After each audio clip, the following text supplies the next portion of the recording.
Rich? Danny? Alright, good. 10-4.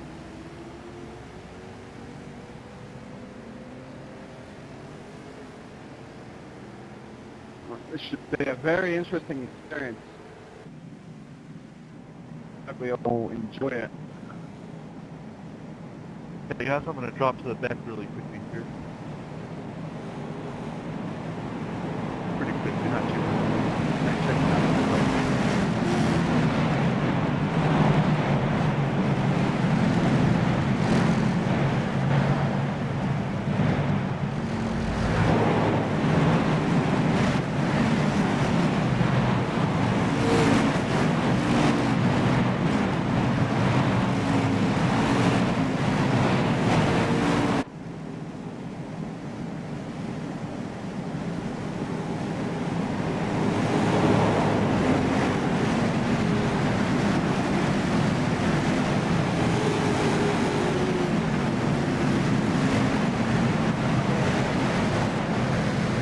Green, green, green.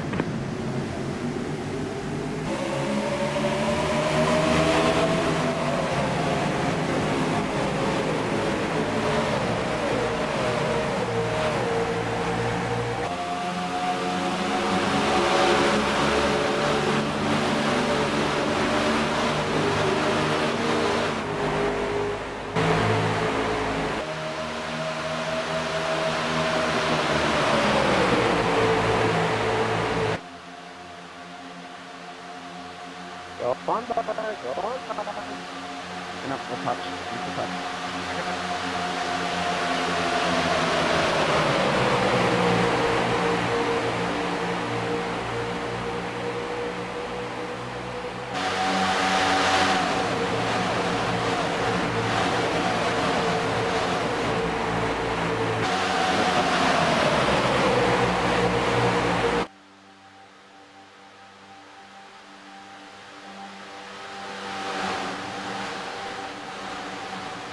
Try to get the foundation.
Try and line up here and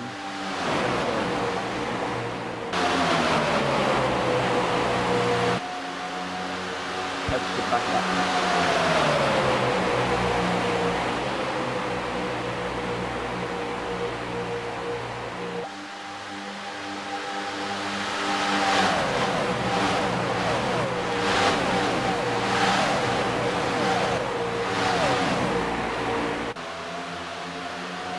That's low, that's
If we put a green flag shot, I'll just do the bar.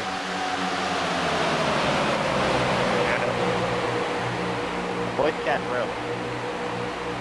Oh yeah, I forgot about that. Yeah,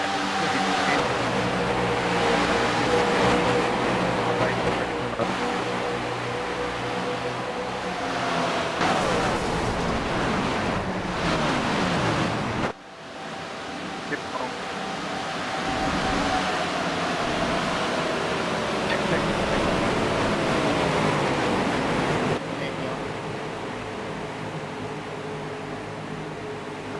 Yeah, I just want the shit with the steam, but dude, I'm No go. Sorry. Good job, guys. Good job.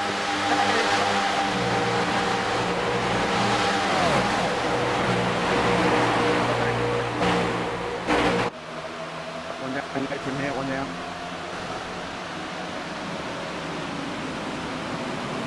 Check it out.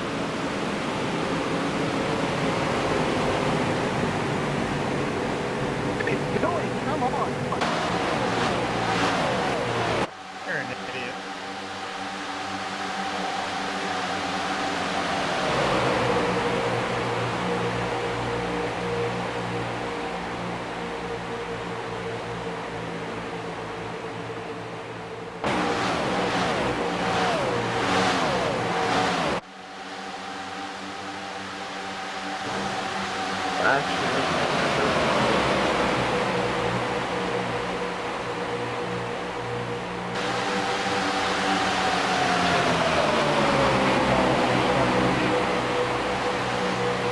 Did you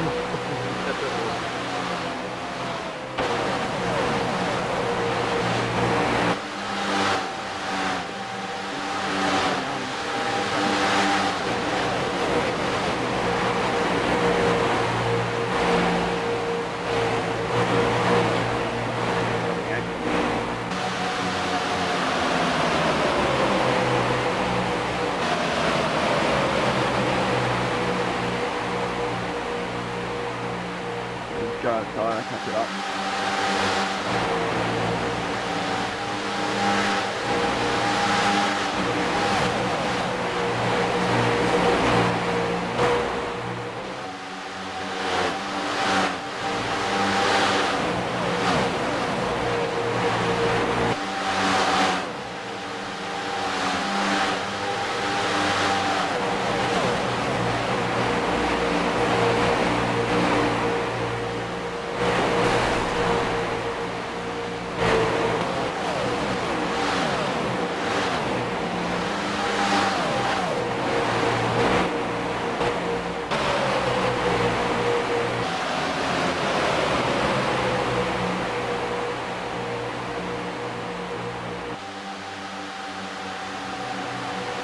What's your play call?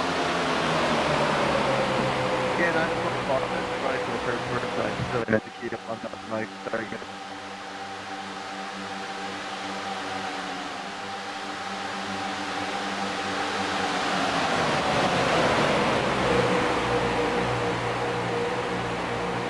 Charlie, I got them with you for now.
on by. Yeah, go on by.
How do you know?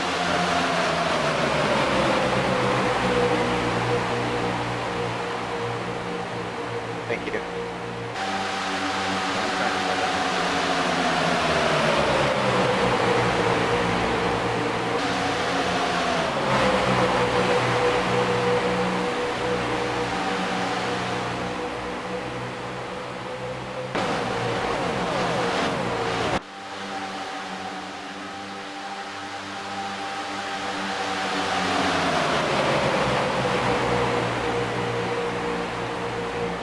Turn left.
Yeah.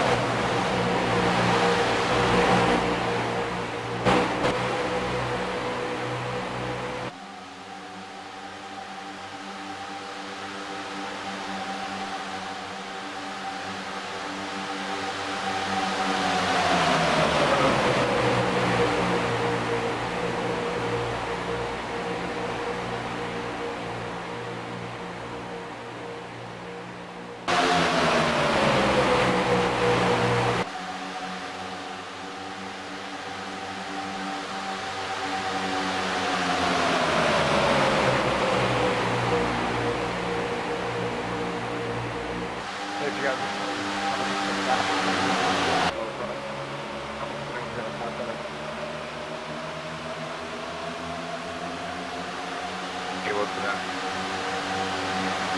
Alright, I think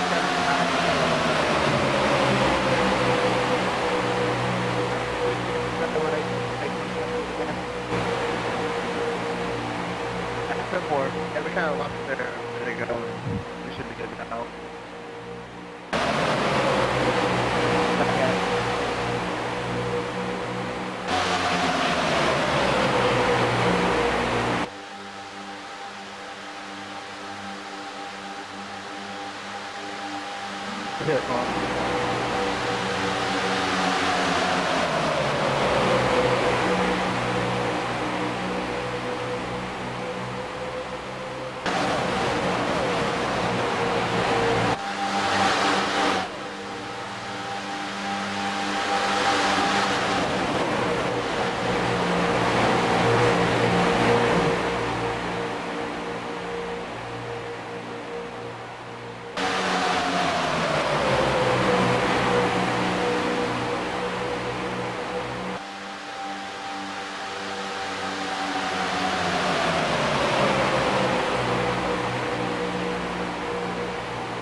You were lagging bad.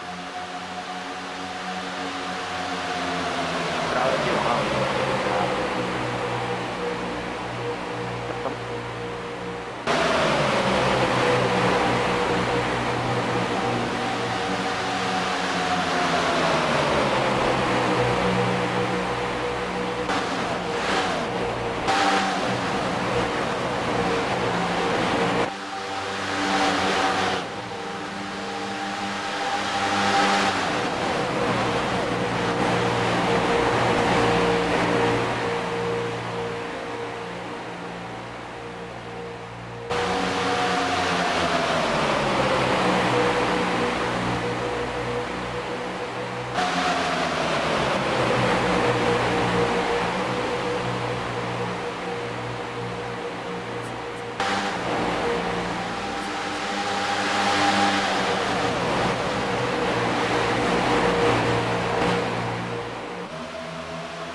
watch it too long.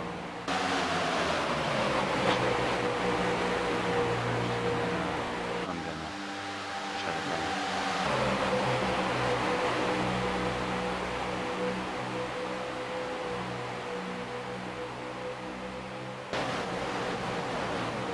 And throughout most of this, I'm going to be sorting out another values. Right now,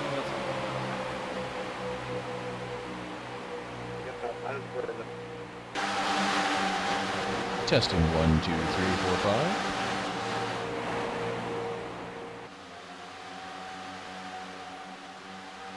I heard you.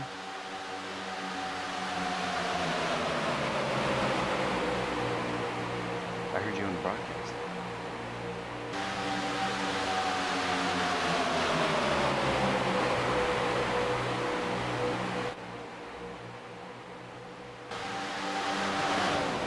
Hey, you're on the broadcast.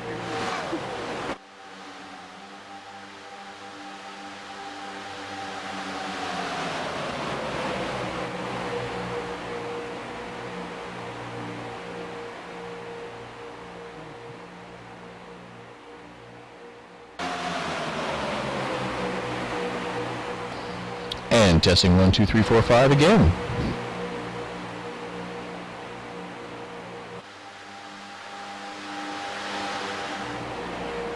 I heard you. Yep.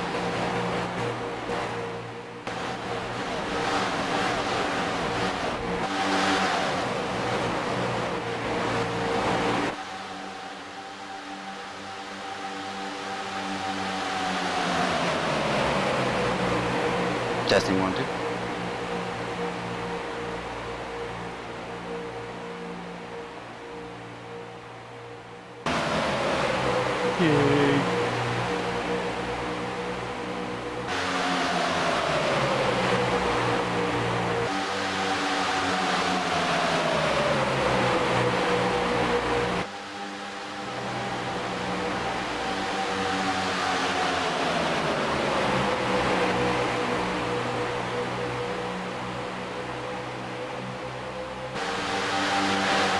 Is my whisper coming up over the sound?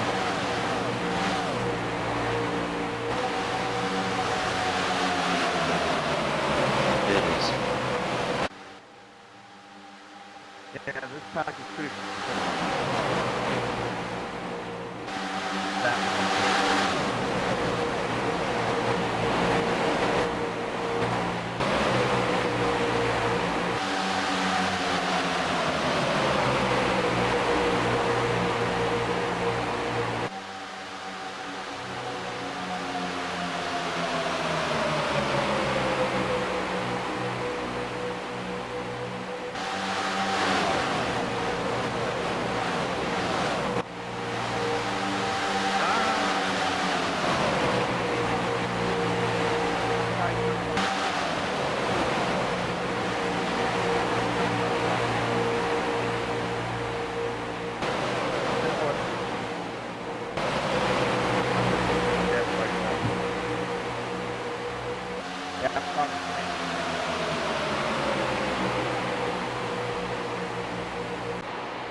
Testing 1, 2, 3, 4, 5.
All right, good evening, everybody, and welcome to the iRacing Daytona 500. We're watching the top split here.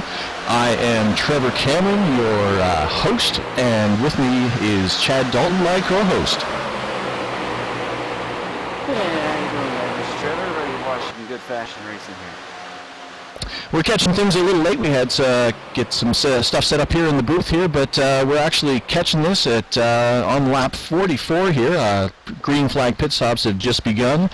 So we've actually been green the entire way out, and we're right at the edge of the fuel window here, so people are starting to make the green flag pit stops. So you'll have to forgive us as we try to catch up with the action here. Yeah, right now it looks like the 3-car Kenneth O'Keefe is showing the way, or well, he will be here when they come back across the line. Him and Adam Gilliland just switched, and now Adam Gilliland is actually the leader, so forgive me for that. Those two are in the lead. Stephen Essinier and Charlie Foster are right behind them in the 27 and 30 machines, and they're all coming down pit road now for the green flag pit stops.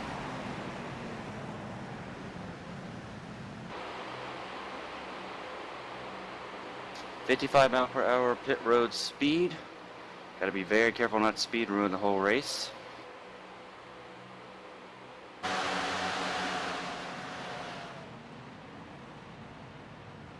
Wow, pit road is a busy, busy time, but it sounds like everybody has been stretching their fuel out to the outer limit there as far as they can go, so everybody's coming in and getting that much-needed fuel. See, the 12 car had an issue getting into his pit stall there, so that's going to cost him dearly because he won't be leaving with the pack.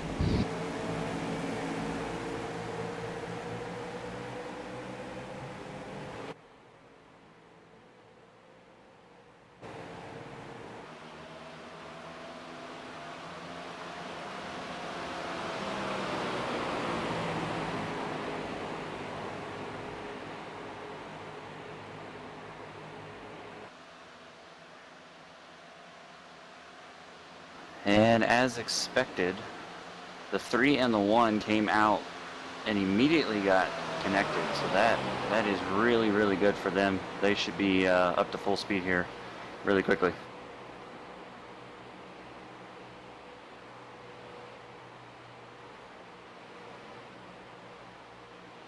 Yeah, actually, that's not surprising, Chad, because I was watching the race here before we actually got started, and those two were part of a 6-car pack that had broken away from the entire the main pack there, and they looked like they were working together really well to keep that those 6 cars out in front. So, and they were the guys leading the way, so it's not surprising that they've got some strategy going to get connected right up as soon as they get back out of their pit stop. And we've got more green flag pit stops going on right now. The 25 of Richard.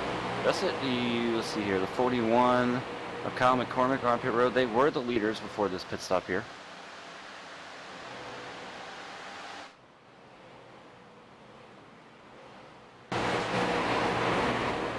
Well, I-45, they've stretching it a bit here to make sure that they, because this is not a place you're going to want to run out of fuel. So that's that was a bit of a stretch to make it that far, I think.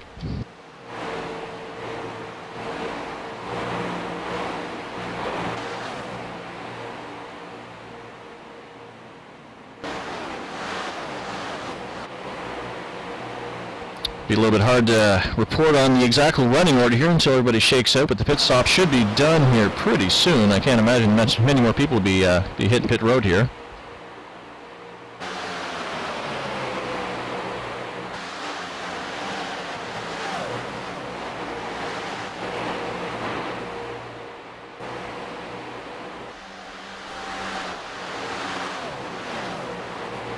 And as expected, Kenneth O'Keefe in the 1 car and Adam Gilliland in the 3 are the leaders again. And I'm pretty sure they stretched out the lead over the 30 and the 27 on that pit stop.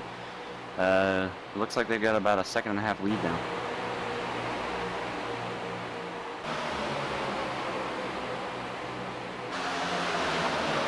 I wonder if they'll be able to keep that up now they have that big of a lead, being able to switch as they're switching right now in the corner. From our experience, Chad, I know that we've found that the 2-car draft works for a short period of time, but the pack usually eats you up afterwards. But I think they have enough of a lead here. They can probably continue to hold on to that as long as they're nice and tight with their switching. Yeah, that was a very good switch entering 3 and 4 there. They got back together really quickly, so and only lost a couple of tenths of a second there to the 30 and the 27. So they're doing really well at this. I'm pretty impressed with these two cars right now.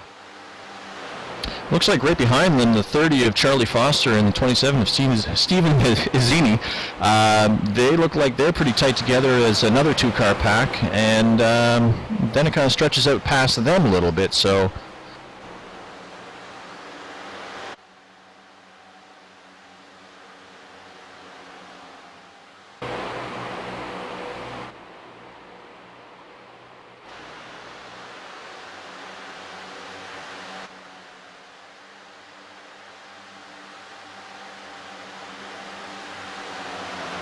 So as of right now, it looks like out of the 43 cars that started this race, we have 38 cars showing on the lead lap right now, and because we've had green flag racing the entire time, and we've had the green flag pit stops, looks like that has really spread this field out.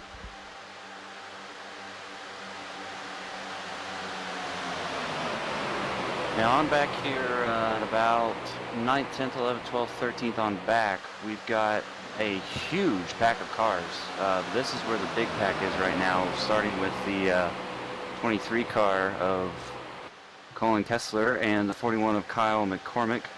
Looks like Malik Ray is in this group as well. This is a big group, probably about, I would say, close to 20 cars or more in this group here. Yeah, from what we've seen with this new drafting model on these cars here, even though they're a little spread out because they're that close together, this should form right back up into a pack, even though they're packed up right now, but they're not quite all tight together yet. But I estimate that in a few laps here, they are all going to be conjoined into one big mess of cars.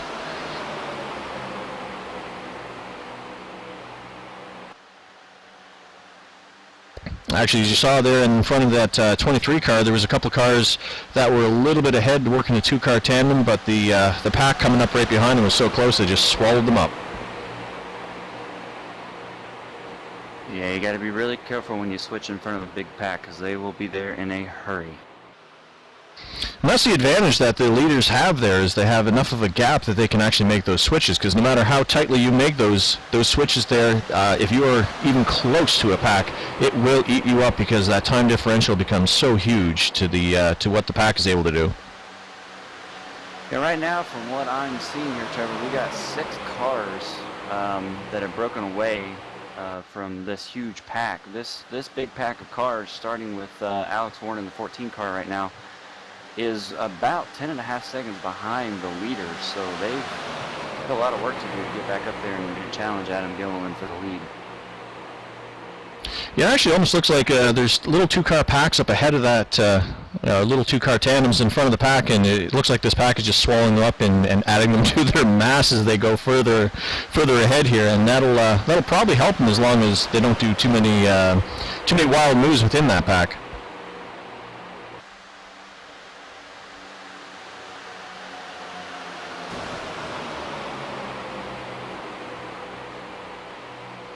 Actually, looking back up front to Adam and Kenneth, looks like the two-car tandem that was behind them with Charlie Foster and Steve Izzini, looks like they pretty much caught them, so that's almost become a 4-car breakaway pack, because they're not that, they're definitely eating each other's draft right there, so...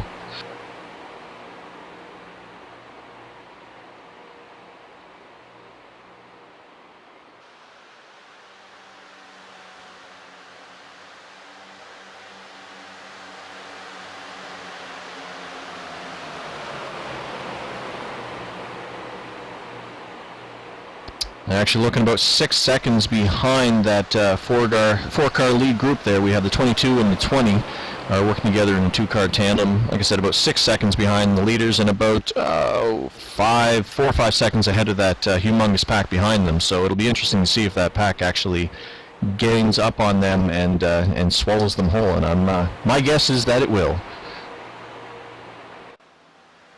Yeah, if these guys can be patient with each other and not do too many wild things, I think they will swallow them up. It looks like right now everybody in this big pack is pretty much, I don't really see any pushing going on right now, so I think everybody's just kind of riding by their time, trying to take care of their stuff here. But I do believe that they'll catch the rest of these guys eventually.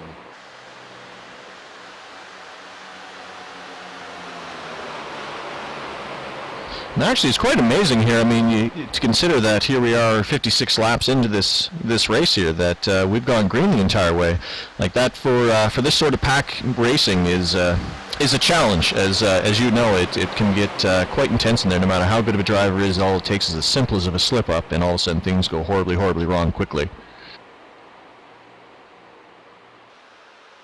Yeah, this is it's very difficult. Everybody's got to mind their P's and Q's. You can't really do too many things crazy, especially this early in the race. I mean, this is a 200 lap race, 500 miles. We're only on lap 56 right now, so I mean, they're all really wanting to get back up and race for the lead, but for right now, I think it's better if guys just kind of mind their P's and Q's and just kind of chill, so to speak, out there and not really do too many wild and crazy things. But we got some 3 wide right here in this big pack right now. Yeah, I was actually going to say, Chad, this is one of those moments where things can get a bit intense here, because the 36 car of Nicholas is, I'm not even going to try to pronounce that last name because it'll be insulting no matter what I do, is trying to stay high and out of this pack's way, but they're 2x2, so they don't have much room, so anybody makes a little bit of a slip there, and that pack could be in big trouble, but so far it looks like everybody's making it by pretty well. And we have the 26 car down the apron trying to get out of the way as well. Yeah, he's really off the pace. Not sure what's going on with him right now. And the thing with the 36 car is, I mean, he's a lap car, yes, and he's probably, I don't know if he has any damage or anything. I don't see any damage on the car, but even if he's slower than this lead pack, when that pack catches him, then he's going to gain some speed anyway. So even though he's trying to get out of the way, he's automatically gaining speed just by being there. As you can tell, he's actually gathered onto the tail end of this here, and he's just going to try to ride that out for right now. But he managed to stay out of the way. He did the right thing, and everybody made it by pretty cleanly. Yeah, the 26 car, just to follow up on him, it looks like he's back up full speed again. It looks like he might have just been dropping out of the pack, might have been a little bit too uncomfortable. That's actually Malik Ray in the 26, so probably just playing a little bit safe there as we get checking up on the leaders again. Kenneth O'Keefe and Adam Gillen still in the lead with the 27 to 30. Probably about a half a second behind them, but these 4 guys are at least 8 seconds ahead of everybody else in the race right now, so they've got everyone covered, that's for sure. Well, that's the thing too. Is I mean, they're working their strategy, and they are working to get way ahead of this group. And with further pit stops, that's probably going to continue. But all it's going to take is one yellow, and that's going to be erased, and they're going to be back in the thick of things, and they'll have to find a way to break away again, or else they could be just in the middle of the mess.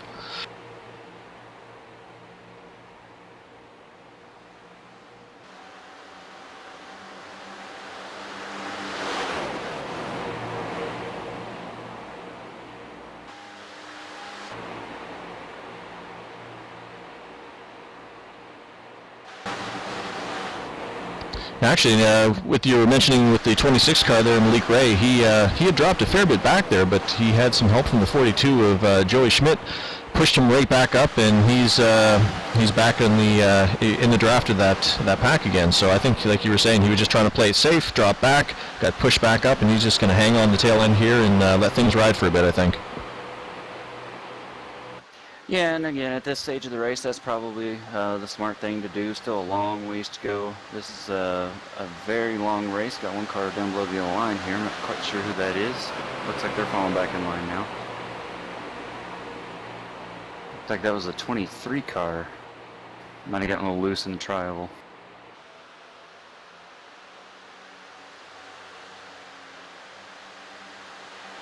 But again, I'm very impressed with the way everyone's just remaining calm here, and they're all just kind of riding around, biding their time. This is organized chaos, as I like to call it here at Daytona.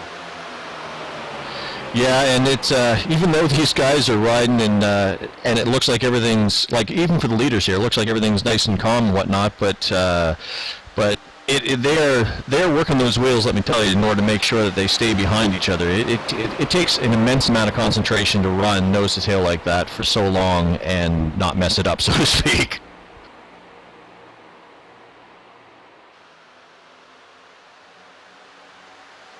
Yeah, this whole pack is pretty much 2x2. The first couple cars are single file right now, but everybody is 2x2 for the most part. And this group in this pack is from about 7th place to about 31st. So that's a pretty decent size of the field, right? Pretty good chunk of the field there. So, but again, they still remain as a pack about 13.5 seconds behind our leaders. So they're not really gaining too much on Kenneth and Adam up front. Well, one thing that's happened with the 27 and 30 car, who were just behind the leaders there not that long ago, they've actually caught up in some lap traffic, and so the lap guys are actually working together, and it looks like they've fallen back from the leaders a bit, because I was watching there, and they look like they got just a little bit tangled up with them as the other guys are making a switch. So they've fallen off the leaders a little bit, and they're kind of in their little mini pack of lap cars as well.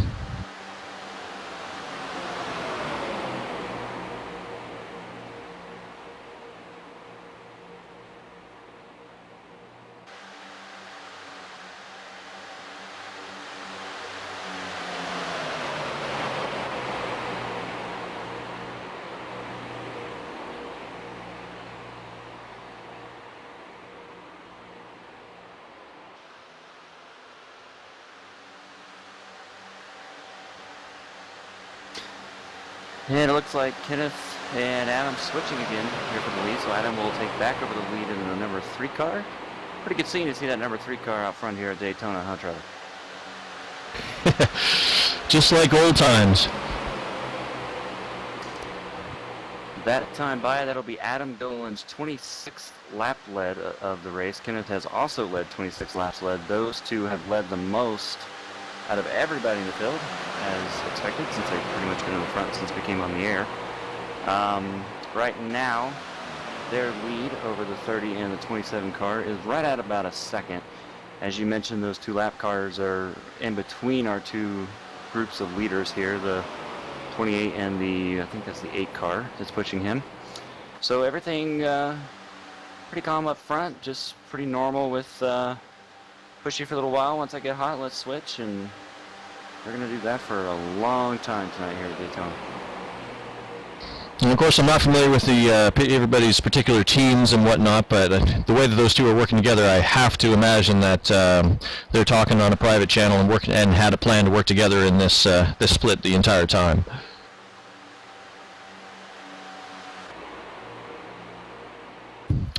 I mean, you can get into some situations where impromptu partners happen, but the way that they're working together, I can't imagine that wasn't pre-planned. Yeah, I mean, I'm just real impressed with their switches. I mean, they just switched right there again, going into 3, and it was a very quick switch. Adam got right in behind Kenneth real quickly, and that's what you got to do with the switching on the 2-car drag. The more that you are detached, the easier it is for those guys behind them. As you see the lap cars now up top of them here, they will catch you in a hurry. So you gotta make that switch real quick. You can't be lollygagging around out there. They'll eat you up. As you see, the 30 and the 27 have caught them now. From just over a second back here. So now the battle for the lead heating up just a little bit.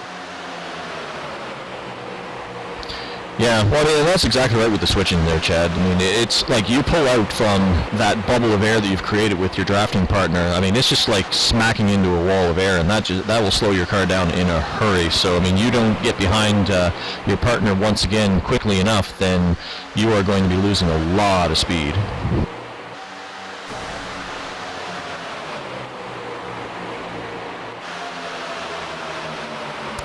Looks like the 5 car of Ryan Norton might have had an incident with the wall there. He was part of that pack, I think, and it looks like he's fallen right back.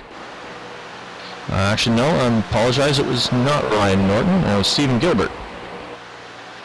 Yeah, another thing that I'm noticing here, Trevor, you mentioned earlier that the 20 and the 22 were in their own 2-car draft, and they have actually almost been swallowed up here by the pack. They're only about 3 seconds in front of it right now, but they're holding their own pretty well, and they're currently 5th and 6th according to my records. Well, the thing is, too, I mean, and you can attest to this as well, Chad, is the fact that, I mean, while you're in that two-car draft and you're doing those switching, yes, you can stay out ahead of people, but this pack, because they don't have to be tight nose to tail, they can just kind of be pushing each other without directly pushing each other. They're not having to do any switches, so the pack can actually maintain a higher speed overall, which is why they're able to pick up these two-car drafts. If once they lose speed a little bit, they'll gain a little bit because they're not having to lose that bit of speed as they're doing switches.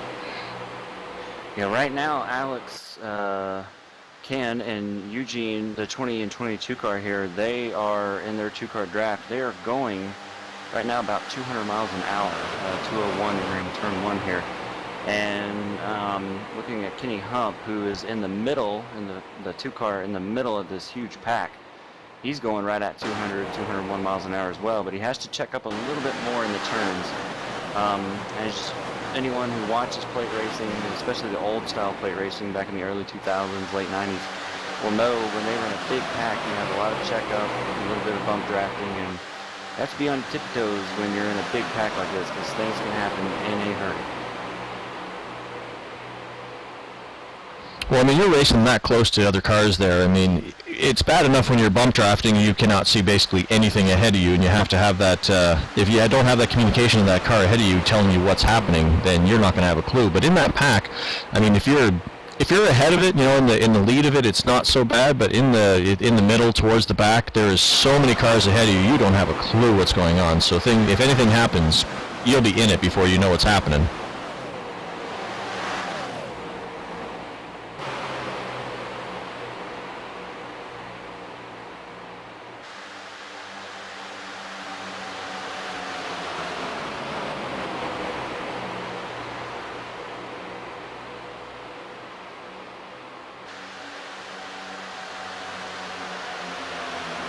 Actually, just watching the 29 and the 10 car that were up ahead of that, they were just ahead of the pack. They got a little bit of separation. They just had to make a switch there. And there's a couple of the cars that were working behind them, the 6 and the 31, and they were at least a second back, but they basically just gained on them huge as soon as they had to make that switch. But then they had to switch, so I think that pack's actually probably going to eat them up again too. It's just so hard to break away and stay ahead of that huge, massive air that's moving with the huge pack.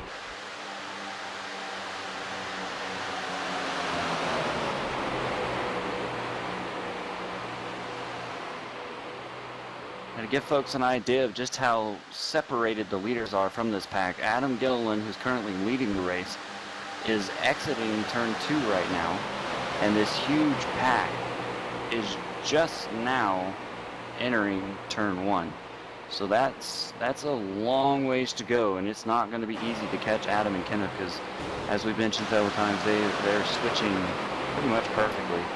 And if they continue to do that, it's going to be very difficult for the pack to catch them.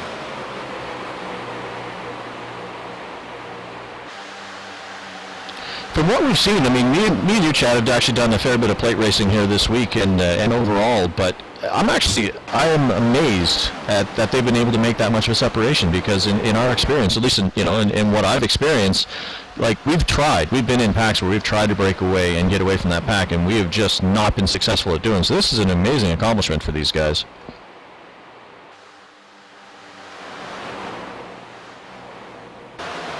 Yeah, they've really got this two-car draft figured out, and they're doing a fantastic job of being able to break away. And they also gained a little bit of time because they just absolutely nailed their pit stop, their green flag pit stop a little bit ago.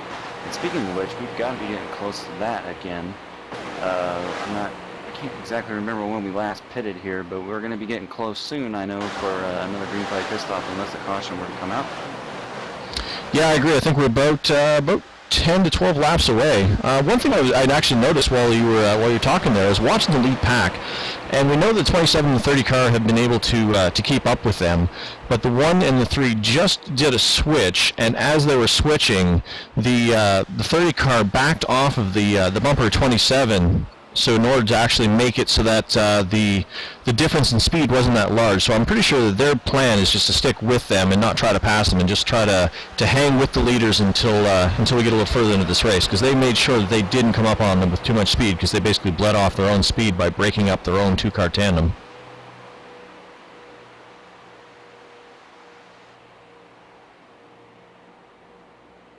And that's really the smart thing to do when you think about it, because there's no need to pass them and cause a mess where, where the four cars are mixing it up. They've got such a lead right now. The smart thing to do would just be to work together and hang out and make sure that they make it to the end of this race.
Now, Trevor, another thing that I want to mention, we were talking about the 22 and the 20 earlier. They have now been swallowed, essentially, by this huge pack. They're still in front of the pack now, but they have been caught. And this, at least 30-car field, has gained a couple more friends. And I believe I called that. I was pretty sure that was what was going to happen here.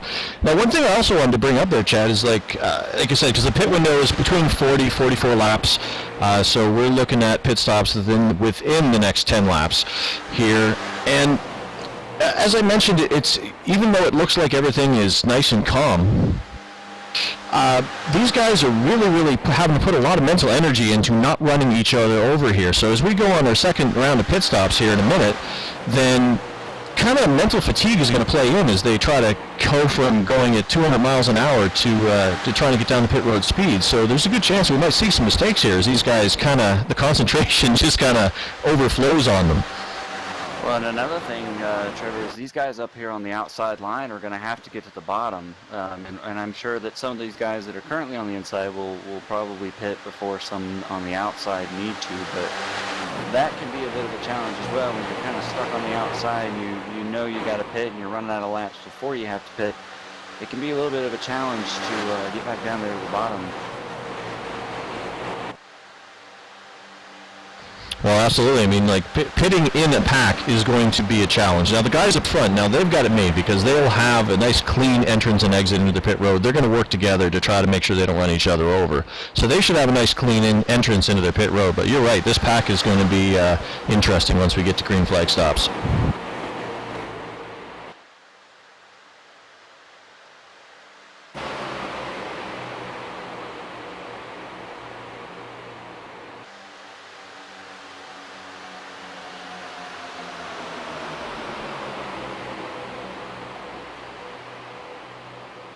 And the leaders continue to put a little bit of distance on as Adam Gilliland and Kenneth O'Keefe switch again here in turns 1 and 2. When we first started talking about this, I think the gap was about 10 seconds, and it's now right at 15 seconds. So they've actually extended the lead. This 4-car breakaway of the leaders here between Kenneth, Adam, Steven, and Charlie, they are really putting on a dominant performance so far. As we come around here to start working lap 83 of this 200 lap race.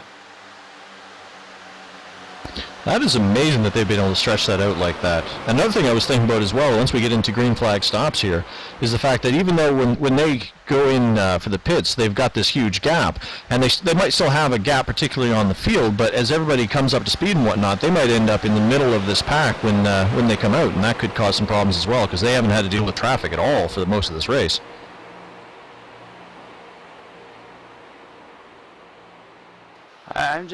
I just gotta say this again. I'm really impressed with this huge pack. I mean, everyone. I only see, it looks like about 2 or 3, maybe 4 cars that are actually pushing right now as we go 3 wide at the front of the pack here.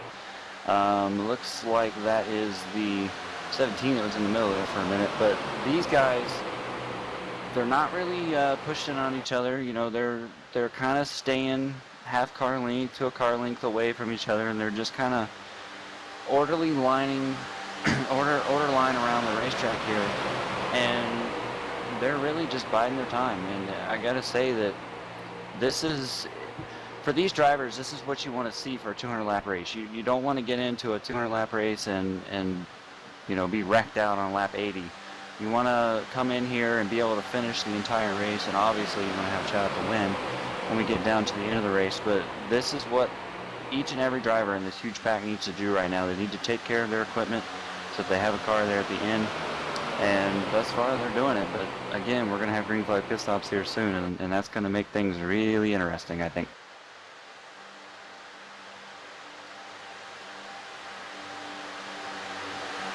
Well, I mean, we are talking about the top split here. I mean, we are talking about the guys who qualified, the top 43 guys who qualified for this race. So these are the guys that probably spent a lot of time with these cars, a lot of time with these setups. So this should be representing the best of the best, and it's impressive to see them actually displaying that rather than having some impatience causing a bit of a mess. So it's really nice to see.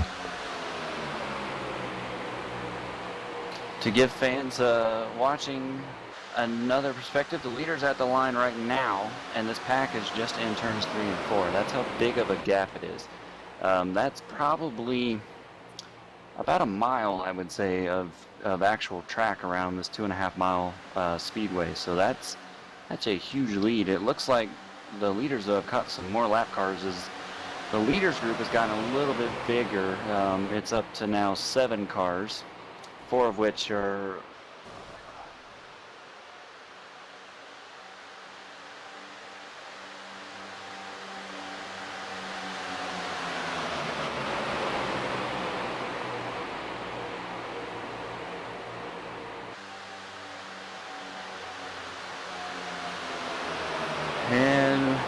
looks like we might be having some pit stops coming up here very shortly. I'm hearing some driver communication. We might be getting up. We got a couple cars peeling off here. Looks like maybe the 10 car might be on coming down pit road here. Yeah, it looks like the 10 and the 29 have entered pit road. We got some more cars here on pit road as well. The 28 of Joey Schmidt and the 40 of the 42 car, rather, and the 40 of Adrian Duncan are also on pit road. So this begins the green flag pit stops, and this is where things are going to get really interesting as our leaders come to the start-finish line right now, and Gilliland's still showing the way. But I'm going to be curious to watch this big pack back here, Trevor, and see how these pit stops go.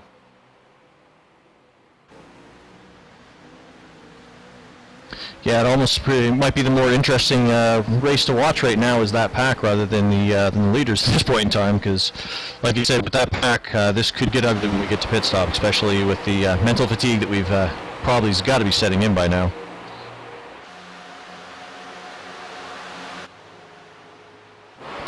Actually, the pack now is just going by some of the guys who had just pitted. They have hooked back up, but they are not up to speed yet, so they've had to dance around them, and we're going to see a lot of that as people come in and out of the pits.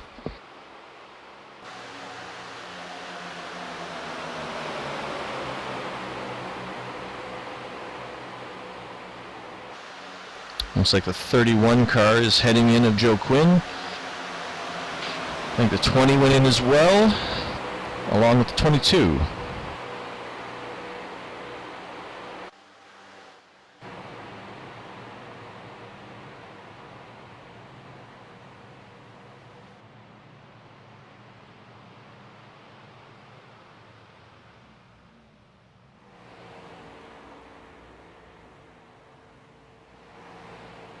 Oh, and here come our leaders. Adam Gilliland and Kenneth O'Keefe, the 1 and the 3, are coming to pit road. Got to get slowed way down to 55, and I'm not sure if Adam Gilliland got down to pit road speed. It looked like they came in really fast.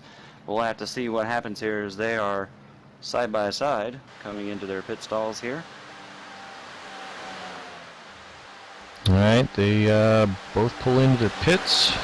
Conveniently placed right next to each other, and it looks like they're going to take at least right side tires. And not sure what just happened to Adam Gilliland. Looks like Adam actually just blinked out. One car is on pit road for a very long time here. I'm not. And we got a little bit of a pit stop problem going on here. There goes the 1 now. He is leaving, looks like with the 24. I'm not sure what's happening with Adam Gilliland, though. We'll have to check on that.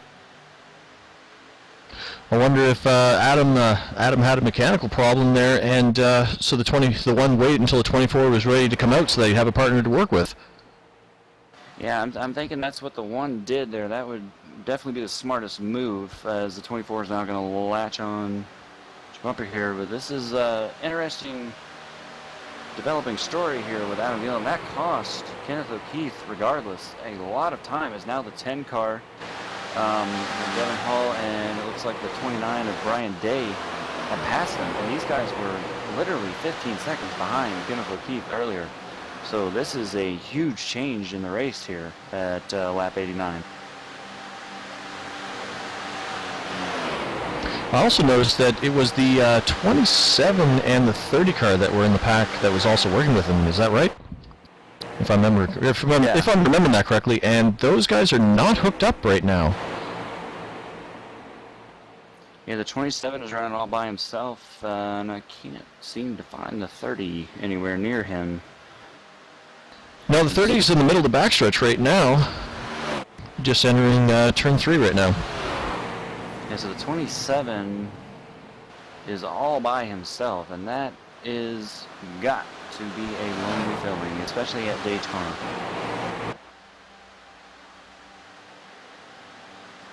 Now, and now we got a bunch more coming onto pit road here. Almost had a crash, actually, but the 6, who was the leader, PJ Sturgos, is now on pit road. Looks like the 7 car is joining him. The 34 is on pit road. We got a bunch of takers here. The 17, as all these guys now come in. These guys were in what was the lead pack, as we're still working our way through these green flag pit stops. And it looks like we got a spin on the track somewhere here. Let's see, I'm trying to catch up with what's happened there. I see the 20 car up against the wall. Yeah, the 10 car is real slow on the back straightaway. No yellow flag yet somehow. Not quite sure what happened here with the 10. Yeah, looking at his front end, it is pretty banged in, so he made contact with something. Watching the replay now. Looks like we got the 20 and the 1. The 20 got into 22. Somehow the 10 kind of neck hooded what it looked like, trying to push somebody there. That was a very interesting wreck. We'll have to see that again.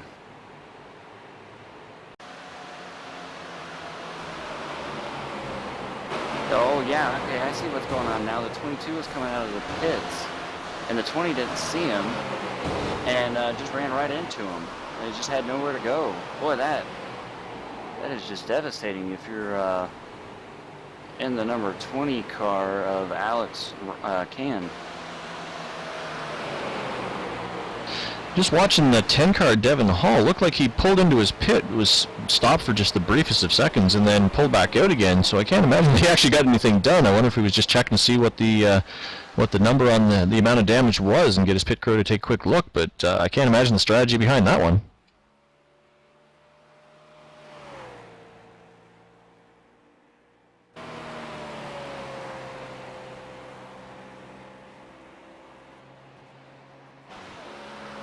Well, that's interesting. I guess that would explain. It looks like In the while we are watching the race here, this is a simulation here, and it looks like they do have a reset where he was able to go in and instantly magically get a new car, which is one of the advantages of playing this simulation as opposed to a real race here. So the 10 car is now back up to speed and on the track with a brand new Chevy Impala.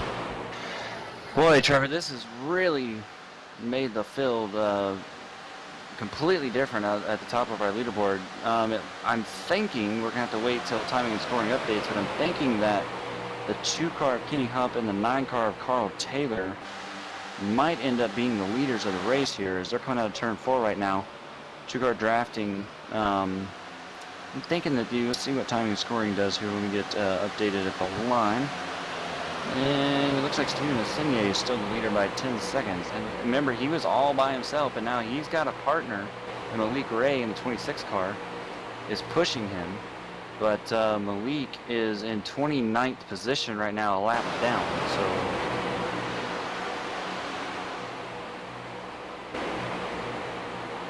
And just to follow up on the Adam Gilliland story, he has indeed pulled his car off and into the garage, so he is done for the day. I'm not entirely sure. I mean, he was leading this race, he was dominating this race, working with the 3-car, and now he is done.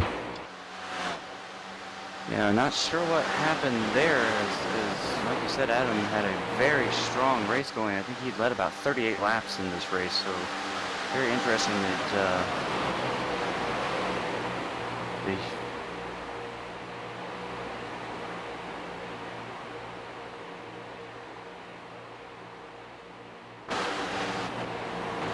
Okay, let's see if we can sort some of this out here, Trevor. Right now, the 27 car is all alone, except for Malik Ray, who's drafting with him. Steven Asinier is the leader in the number 27 machine. The car running in second right now is Carl Taylor in the number 9 machine. He is 11 seconds behind Steven right now. He's working with Kenny Hump right now. Let's see, PJ Sergos and Dylan Duvall round out your top 5.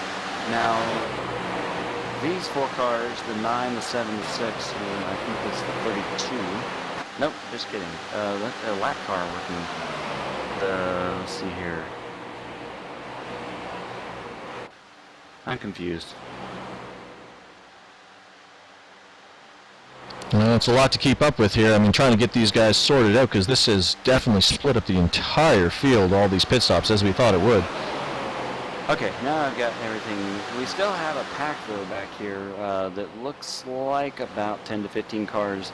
That pack is currently being led by, the 32 car, I believe. Or no, excuse me, it is not being led by the 32 car. It's being led by the 35. This is about 6th on down to, it looks like about maybe 16th or 17th, somewhere in there. Oh, we got one car, looked like he was in the wall there, entering the turn.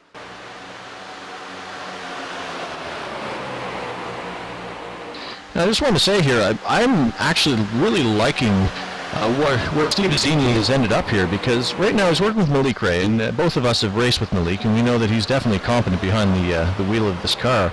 So right now, both of them are in a great spot where Steve has no competition around him whatsoever. He's working with Malik, who's working with him quite well, and Malik has nothing to lose, because right now he's either the last car on the lead lap, or he's the first car a lap down. So if he keeps working with Steve, and a caution falls when he happens to be the guy being pushed, then he gets his lap back. So this is a perfect situation for Malik to be in.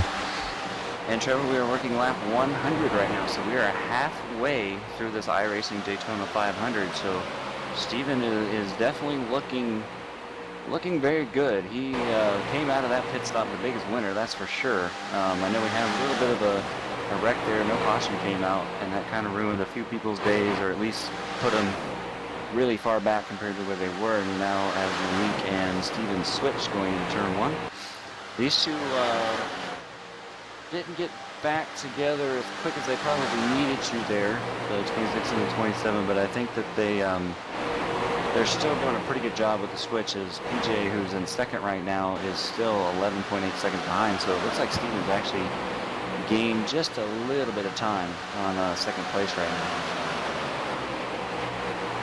Yeah, and it's actually amazing how the fortunes of these drivers has changed here, because, I mean, remember the 30 and the 27 car were working together. The 27 has ended up in a great situation here. However, the 30 car is now just in front of this lead pack. He's picked up a new partner in the 13 car, but as they switch, they cannot get away from this pack, so he's not enjoying that big cushion he had, and he's a little bit too close to the action, I would imagine, for what he would like.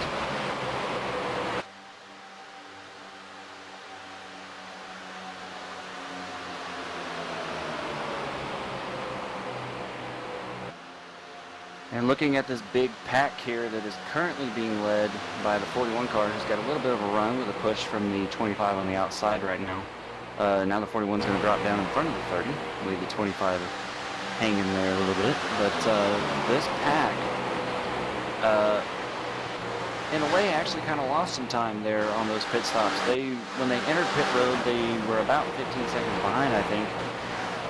From our leaders, who at the time were Adam Gilliland and Kenneth O'Keefe, I think it was. And now they are almost 17 seconds behind Stephen Assignier. So this is really, that pit stop didn't help them like we thought maybe it could if they all did it really well. But they're getting a little bit racy here now, a little bit more pushing going on. But this is about a 10 to 15 car pack from what I can tell. Yeah, and just to follow up on that, I mean, how everything has changed.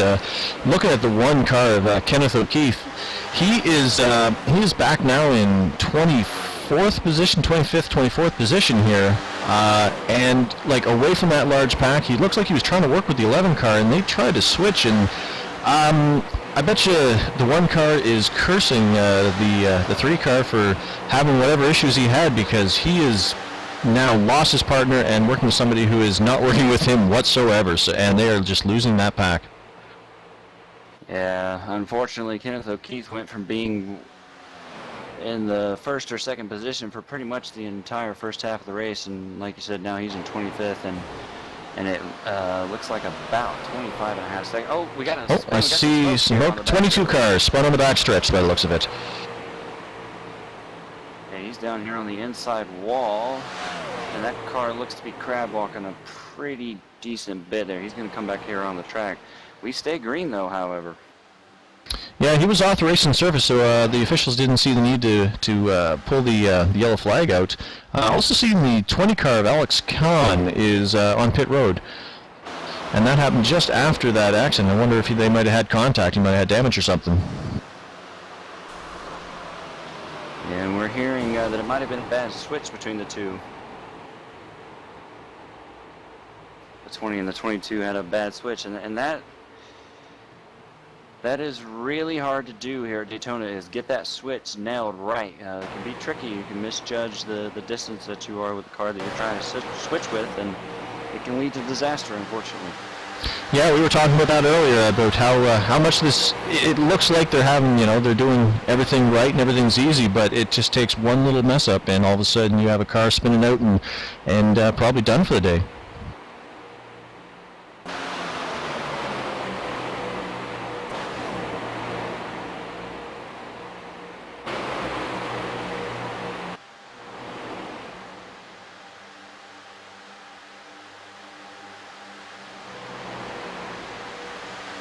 Yeah, actually, Chad, I just looked back there, and yeah, it was the 22 was actually switching with the 31 car and just came down too early and clipped his bumper and spun himself out. So the 31 probably had a little bit of damage. He spun right in front of the 16 car, and the 16 car had to have gotten at least a little bit of nose damage from that as well. And looking at this pack now, the 30 car is 3 wide, and in the middle mount settled back out to 2 wide, and now the car behind him, it looks like the 17 was 3 wide there for a minute. But this pack is getting a little bit racy now. I think they're starting to realize that they're going to have to really get back up to these leaders here, because if we're not going to get a caution, which so far we haven't, we're 106 laps into this race, they've really got to go to work on getting back up to the leaders here, because they are still 16-some seconds behind our current leader right now. The 27 is Stephen Assignier. So these guys are, I know we've still got a long ways to go, but this is kind of getting a little bit of pressure now, and on top of that, Trevor, these guys have been racing for 106 straight laps. They've had 2 green flag pit stops, which are not easy to do, as you know, and these guys have got to be getting tired physically and more importantly mentally. This is very stressful on them, and they've got to keep trucking in there for about 94 more laps. So this is still a lot of racing to go, but they've been racing for a long time, and it's been non-stop racing too. Yeah, and like I said, that's where that mental toughness comes into play, because you are concentrating like mad to pull off these laps. So. And actually, Chad, I just want to follow up on the 16 car there. I noticed that just after he made that contact, he did make a pit stop. It wasn't an extended pit stop. He just stayed in there long enough to get 4 tires and some fuel. So he wouldn't have gotten much damage done, but he is now well off the pace and showing in, I believe, 35th spot. Oh, we were 4 wide there for a second on the back straightaway with this big pack. The 41, the 32, and the 29. I think the 38 were all 4 wide going down the back straightaway here. That was really interesting there for a couple of seconds, but they've sorted back out now. But this pack is really getting racing. The 41 was, I'm not quite sure what happened to him, but he was a little off the pace there compared to the rest of the group. But that was a little scary there for a moment, I'm sure, for those drivers. Well, you'd have to imagine, I mean, like, after you put in this much time, you know, and 110 laps of racing here, and then somebody makes a mistake, and all of a sudden it's all over for you. I mean, like, that is some supreme pressure on these guys to not make that one mistake. Don't be the guy who makes that mistake that causes the end of a lot of guys' race.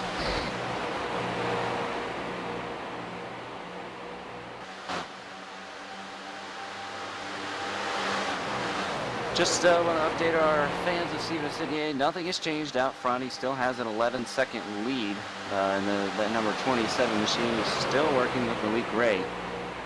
These two, even though Malik is back, I think about 25th position right now on the tail end of the lead lap, even though every time they switch, he goes from the tail end to being a lap down as they switch now entering 3. Steven Sidney, though, and Malik Ray really working well together. They've been able to maintain Steven's lead over PJ, which again is right at about 11 seconds. So PJ, Dylan, Carl. Oh, the 6 car is wrecking here. The 6 car in the wall, but he saved it. Wow, that was an amazing save. PJ was all over the track there, bounced it off the wall, but he saved it and then managed to keep going. But that is going to, I would imagine he would have some pretty essential damage there. Oh yeah, just looking that back, he was hit both sides of the right hand there, the front and the rear there. So he's got to be aerodynamically affected by that. Amazing that he kept it going in a straight line though. Yeah, it looked like he was just trying to get back up on the 7's bumper there, and it just kind of hooked PJ. Didn't seem to be any other contact there, but he is getting ready to be swallowed by this huge pack. This ought to be really interesting. Looks like everybody's going to give him the outside though, so PJ is definitely off the pace, so that car's hurt. Well, and that's the thing too, is while he's going to try to maintain that outside line to let these guys by, once you get a little bit of damage, you never know how these cars are going to handle. So that was a bit nerve-wracking, because you never know, because I know when I get a little bit of damage on that car, all of a sudden I go to turn it, and it's not turning as much as I think it should. So the pack was lucky to get by him there without any further incident.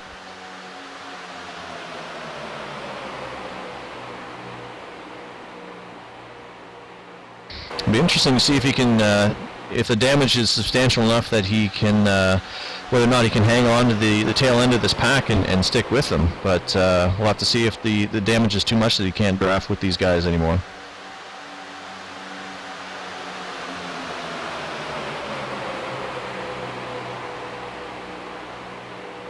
And we're 3 wide again in the middle of the pack. The 17, looks like the 15 now is going 3 wide in the middle of this pack. And again, these guys have been getting more racy as we've gone along here, especially the last 10 laps in this big pack with about 15 cars. And surprisingly, they've been able to not crash yet, which is a good thing, obviously. But these guys are really getting some hard racing in here. But looks like the 30 and the 13 are leading this group with the 4 and 25 on their outside. Those two cars are aiming, trying to get as much speed as they can. But the problem with that, Trevor, and we know this from our racing experience, is when you're right in front of a pack and you're trying a two-car draft. No, but that 30 car is all over the place right now. But it doesn't normally lead to anything good when it gets time to switch. Things can get a little bit chaotic when they have to switch in front of the back. Yeah, and just following up on PJ Sergios there, he has definitely got enough damage that he has lost that pack now. Like, he is half a straightaway behind the pack and continuing to lose time. Once you get between half a second, 7/10 of a second behind that pack, you will continue to lose them. So the damage is certainly going to basically put an end to him having a good finish today. That's a shame because he was running inside the top 4 when that happened. So actually, I think he might have been in 3rd place when that happened. So that he was having a great day, and real shame that he's not going to be able to get the finish that he probably deserves here. So.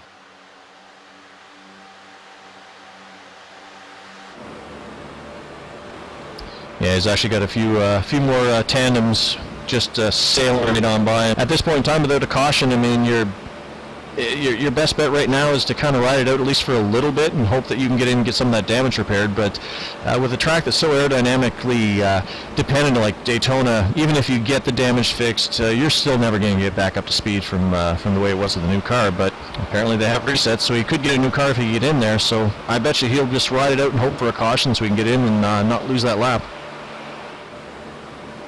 Yeah, just the slightest damage on this track can really affect the speed of the car. So, well, hopefully he'll be able to get to pit road here soon and maybe get it fixed and get back up there. But right now, the way things have been going, I'm not sure that that's going to happen, because we're going 3 wide again with the 7, the 15, and the 38 in this big group. These guys have really been changing positions. I think. Oh, the 32 gets spun. The 29, it looks like, and the caution is out. Oh, the 34 head on into the wall. That will be the first caution of the race, and this is really going to make some changes. The 34 hit hard into that wall. Hopefully he is. Oh, and now the 21 gets spun at the end of the crash. All right, so, yeah, 29 spun the 32, sent him up into the wall there.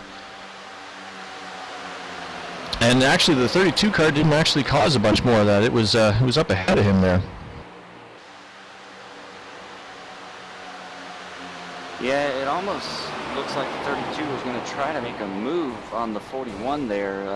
It was kind of backing up to him, and the 29 was just there. Car low, I guess, is all you can say there. I don't think that was anything more than just a Daytona racing deal, but that really put some damage on the 34 and the 29 car. It looked like the 32 got out, I don't want to say unscathed, but he didn't get too much damage from what I can tell. Yeah, it looks like you said, the 34, 29 have substantial damage. Looks like the 24 car, yeah, it looks like he's probably going to be okay, like you were saying there. And but yeah, we have our first caution, and I bet you a lot of these guys are actually kind of happy, obviously other than the guys who were involved in it, but I bet you everybody else is probably quite pleased that they can actually get a bit of a break here. Yeah, this will be a great break for him. This will allow the field to get back together, and we're working lap 119 right now, so I'd expect to see everybody on pit road for at least fuel, maybe even some tires, not sure, but that was a very long green flag run, 119 laps. That was a great stretch by all of these guys here for the iRacing Daytona 500. Yeah, absolutely amazing racing by these guys too. Have not had a single slip up in all of that. I mean, we had a couple little incidents, but nothing that caused any huge carnage like this did. All right, Trevor, it looks like we're going to have some takers here on pit road. The 27 is going to be our first taker, as he was the leader, of course. And the rest of the field, the 2, the 9, and so on, the rest of our top 5, we're going to all hit pit road here. This is going to be a busy pit road. Yeah, I can't imagine anybody's not going to be pitting at this point in time. It's been long enough that they're far enough into this fuel run that it would be, I think, foolhardy to not pit and take a full tank of fuel on.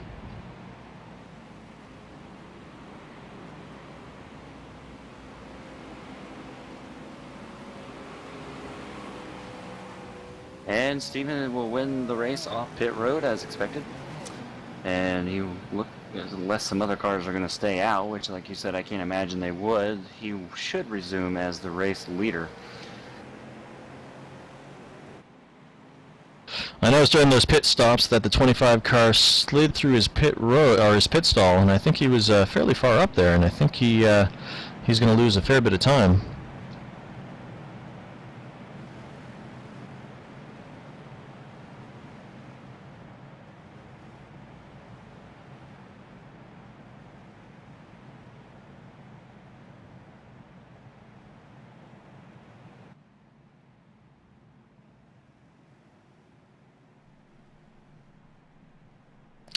Yeah, actually now just going to take a quick look through here and see who's pulled behind the wall after some of that damage. Obviously, we mentioned previously the 3 of Adam Gilliland is out of the race.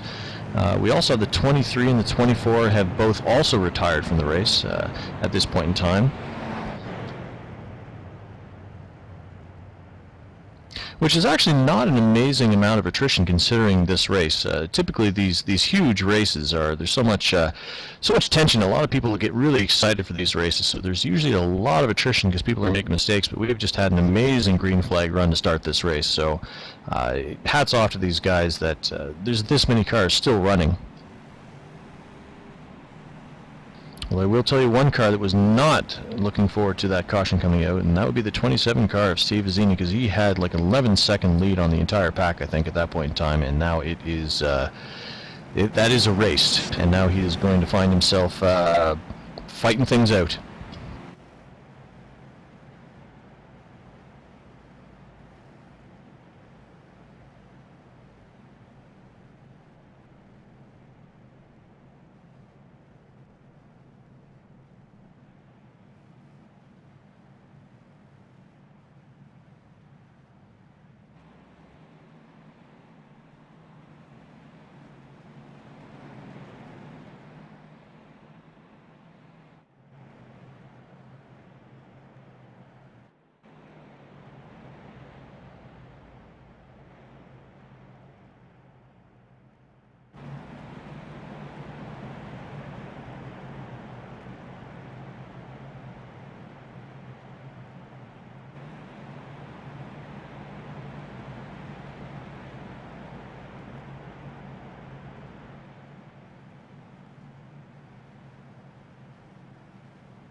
Alright, Chad, just letting everybody kind of sort themselves out after these pit stops here. I'm really curious about the 26 car, just to see where he lines up, because I wasn't paying attention when that caution came out. I'm not sure if he was the guy being pushed or the pusher when that came out.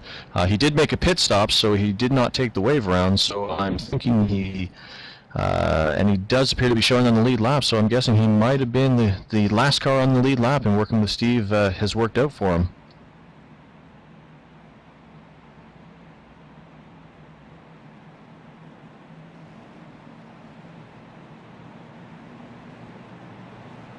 Yeah, it looks like he might have been ahead of Steven when the caution came out. I'm not quite sure. So I'm thinking he's going to be back here on the lead lap. I think that's going to work out for Malik. I know he's got to be probably the most excited driver right now on the track.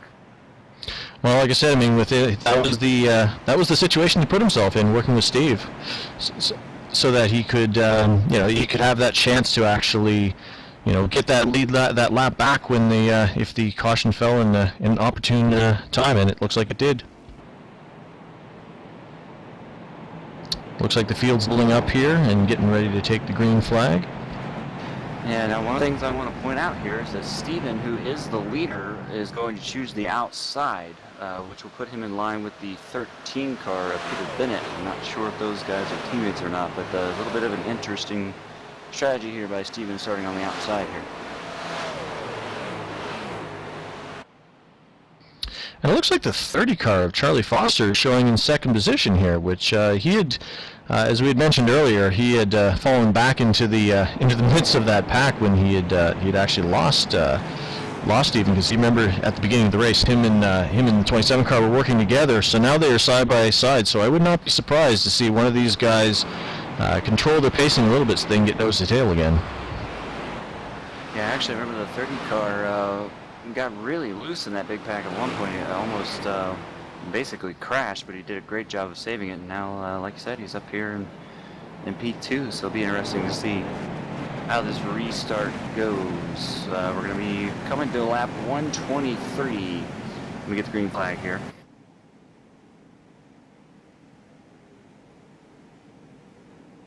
All right, pace car's off. Green flag, green flag. Green flag's out, and we are back to racing again. Doesn't look like 27 and 30 are going to have a chance to hook up. I wonder if that was their plan or not, but the 13 is hooked onto the back of the 27. The 17 is pushing the 30 up. Oh, looks like the 27 slides in front of the 30 car, and I bet you he dragged his brake just a bit to allow him to get in front of him there, and they can hook back up, because they know they were working really well at the beginning of this race. Pretty clean restart from the front to the back. Pretty much the whole field sorting themselves out here. We got a few cars 2x2, but mostly it's a little bit of single file at the front, a little bit of single file in the back right now. But business is gonna pick up here eventually, Trevor, as we're gonna be getting down to the wire here. Oh, we have a car around. The yellow flag This is is gonna out. be a big crash. This is gonna take out at least half the field here. Caution is out, obviously. And that took out a lot of cars there.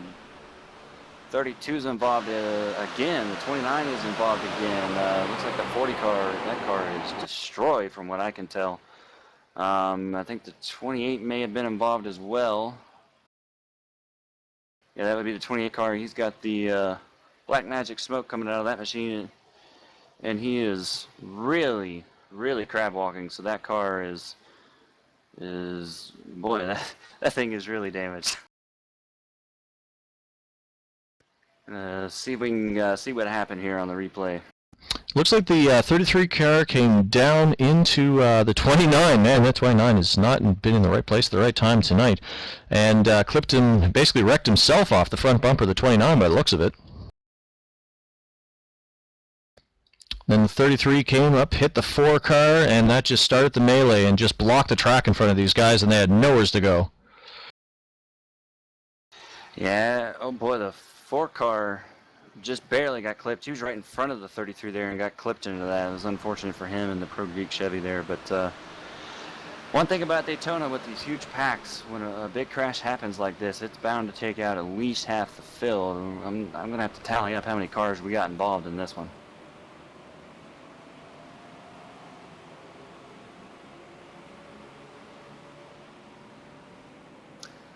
By my tally, I think we got at least 10, maybe 11 or 12 who might have gotten hit some there, but that is a pretty good chunk of the field, and about 4 of those cars were heavily damaged from what we can see here, Trevor. Yeah, definitely. And one thing I was checking back on was the 26 car of Malik Ray, because we were following his story as he had managed to get himself back on the lead lap, and he was involved. He does have some front-end damage. It wasn't hard, but once you get front-end damage on these cars with the aerodynamics, it'll be interesting to see if he can actually what the car handles like after that. Now, another thing that's interesting here, the 33 car, on my screen anyway, still has the black smoke coming out of his car, and he's still got some heavy damage, and yet he has not gone down pit road. Are you seeing this, Trevor? 33 of Nick Nebun. I'm taking a look at him right now, and yeah, definitely he is smoking. He is down on the apron. Not quite sure why he has not gone down to pit road to get that fixed, but he's going to need to do that soon before that engine lets go. And once that engine lets go, then you ain't getting back to pit road to get your repairs. You are calling the tow truck at that point in time.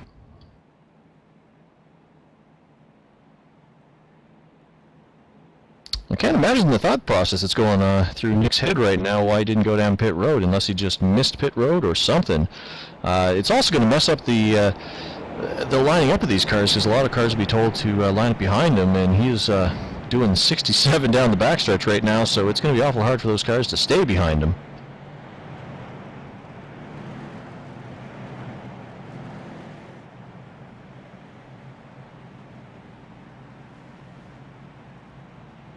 I'm just taking a look in the garage area here, and from this crash, it looks like the 34 of Aaron Likens is the only car that's actually officially retired from the race since the last caution that we had. So I'm not sure if we're going to have any more takers, have go and figure that their race is done. But that's the only car that's so far retired from the last time.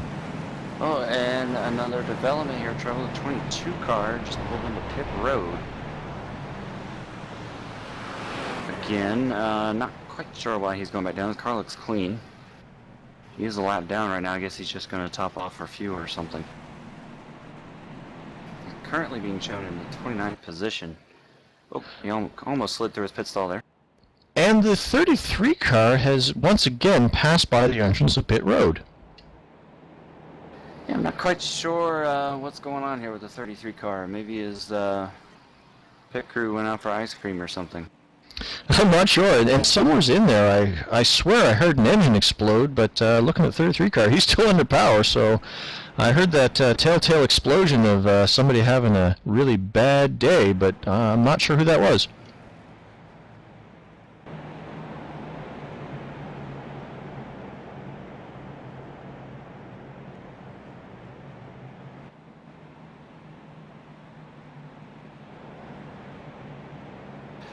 Well, this race is definitely taking an interesting turn here at lap 126. We've gone from Adam Gilliland and Kenneth O'Keefe dominating the race, pretty much the first roughly 70 laps of the race, and then some mechanical failure or something happened to Adam Gilliland, and he is retired from the race, and Kenneth O'Keefe kind of got left out there, and then he ended up in a little bit of a crash, but has managed to continue, and he's currently being shown in 21st position.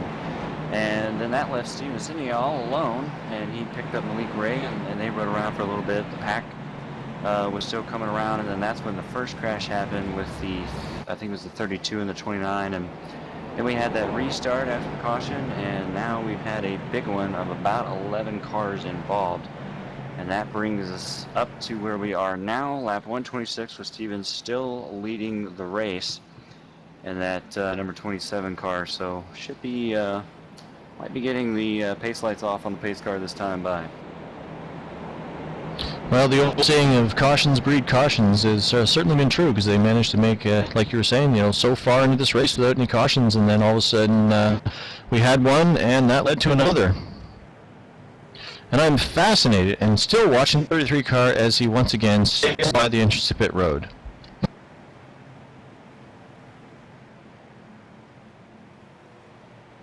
Yeah, still confused by this Trevor move by the 33 car here. Not quite sure what's going on with that. But I mean, I was gonna say, looking at that car, I'm just taking a quick look at that car, and I don't see a section of that is not scraped or mangled. the Ford Mustang first pace car for iRacing has its lights turned off, and we're going to get the green flag here at lap 128. And we still have pretty much most of the field racing here. I think we've got 3 cars that have retired. At least 3 cars anyways from the race now. Yeah, we are doubled up, like you said, and we're getting ready to go racing again.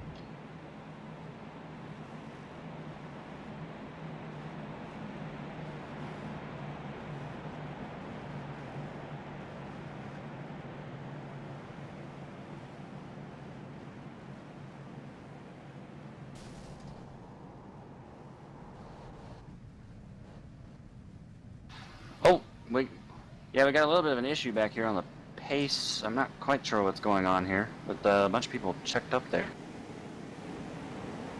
But the Ford Mustang pace car is about to take that hard left turn, and we're going to turn them loose once again. And the green flag is out, and here we go.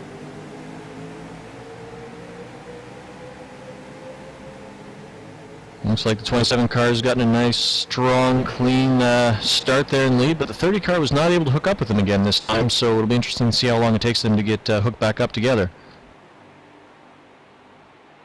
pretty much everybody 2x2 as we go into turn number 1, except for 2 cars out in front, of course. And the 33 again, I'm just going to keep following up with the story. He is still racing. He's actually got a pretty good pace to that car, so I'm not quite sure what's going on here with him, but he's still out on track. As the 27 leads the entire field here at Daytona. That's got to be a great feeling to be able to lead this big pack in the Daytona 500. And it looks like he's found himself a new friend in the 25 car there, Richard Dussett. And I wonder if they're going to work together for a while and let the 30 car catch up to them, or if the 27 is going to try to get back to the 30. But in front of this pack, it's not like you have a lot of choice, because you can't exactly pull over right now, because you will just get swallowed up whole and cause an issue. Looks like there's a lap car ahead of these guys that they're about to catch up to. Yeah, he is. It's supremely off the pace. 39 car. He is staying up high, but we'll see if they can actually get by him. Sorry to interrupt you, but that was just very close right there getting into turn number 3. Yeah, it looks like they've managed to get by him. But we got another lap car here. It looks like the 12 car up on the outside here. Looks like he's going to let everybody go down though. Well, like I said, you can have the best intentions of letting everybody by, but you get that up close to the wall, and all it takes is a little bit of a mess up. You scrape the wall, and it sends you down to the left, and your good intentions are all for naught. But Trevor, I want to go back to the 33 car again. I'm looking at his mile per hour right now. He's still going about 198 mile per hour. I'm thinking, as we've mentioned before, we are on the computer here. I'm wondering if this might be some kind of a glitch that's going on with his car right now, because this just doesn't seem right that he's going that fast with that kind of a car. No, I agree. I think that is actually, and if we, I'm taking a look, it may be a glitch, it may or may not be, but if you look in the in-car camera of Alex Warren as he sailed by there, or any of these guys that are passing him, glitch or no, they're getting a windshield full of smoke, and that's going to cause some problems for these guys to catch up to him. Another thing I want to mention, back to this big lead pack here, to give folks that are watching at home an idea of just how close this pack is running from first to, I'm going to say about 17th, are all within a second of each other. So that is some close racing right now. I think we're going to give the fans a little bit of a taste of some crank it up here in the iRacing Daytona 500.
The yellow flag is out.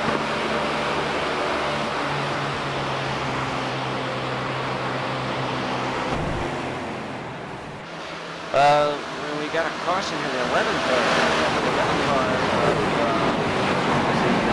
See if I can figure out his name. Brent Osborne has spun out coming off of turn 4. Gonna have to see what happened here, but he went hard on the inside wall. Not quite sure. It looks like he was all alone, so I'm not really. Looks like his steering wheel just stuck, and he just went hard left. But he had heavy impact into the lawn. It looks like he caught another car up. I'm not quite sure who that was. But that was very hard hit for Brett there in the number 11 car.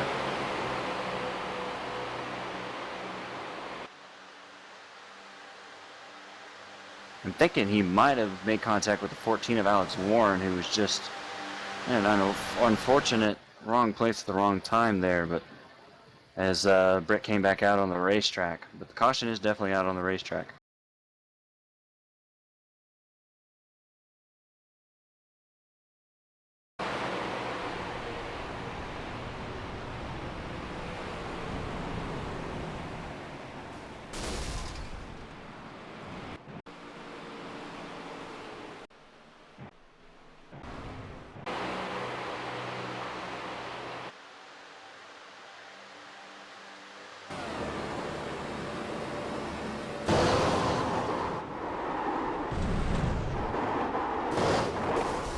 Yeah, just looking at the replay, it looked like the 11 just locked his steering wheel there to the left, and not quite sure some kind of a failure there, but the 14 car of Alex Warren just had nowhere to go as the 11 came back out on the track, and unfortunately looks like he's going to sustain some damage from that.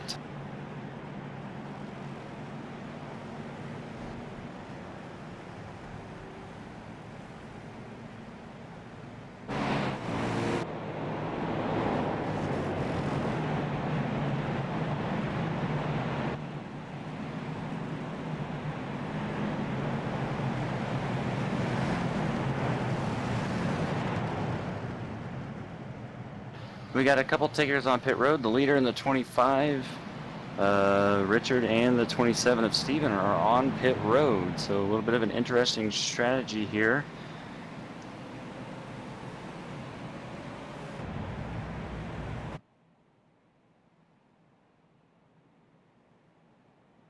Several other cars have joined them as well. Looks like the 16 and the 32 and maybe the 5 are on. But Steven and the 25 are down and away. And that will hand the lead over to the number, let's see here, looks like it might be the number 2 car, Kenny Hump, will now be the leader. Here in the iRacing Daytona 500, we're working lap number 136 under our 3rd caution of the night.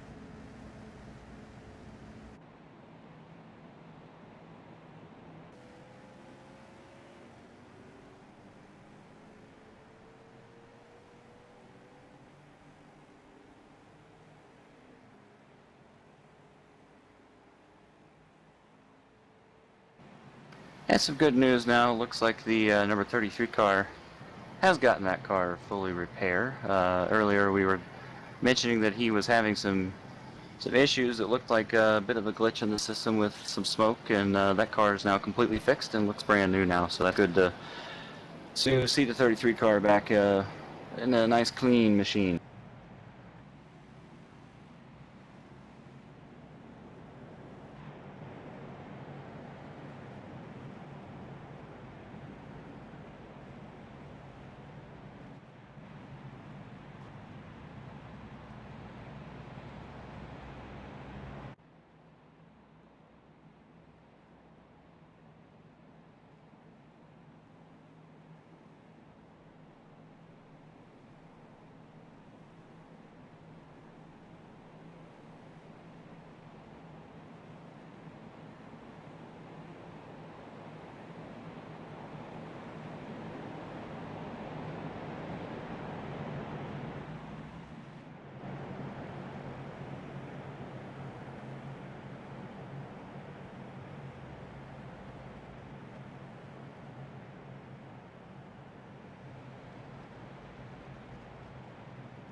And I just got a report from pit road. For those of you that were wondering, it does look like Brent in the number 11 car who caused that last caution there.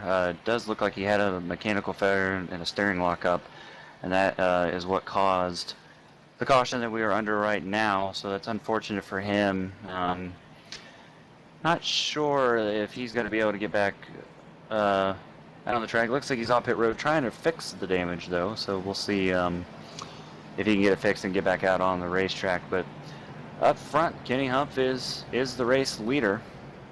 He's got Kyle McCormick in the number 41 right behind him. Carl Taylor in the number 9 is in third. Dylan Duvall in the number 7 currently sits fourth. Derek Cohn in the number 18 is fifth. I'm not sure that we'd mentioned Derek Cohn before, so good to see the number 18 car in the top 5 right now.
Okay, Chad. Well, we're doubled back up for the to get ready for this restart here, and the field is certainly mixed up by some of these pit strategies.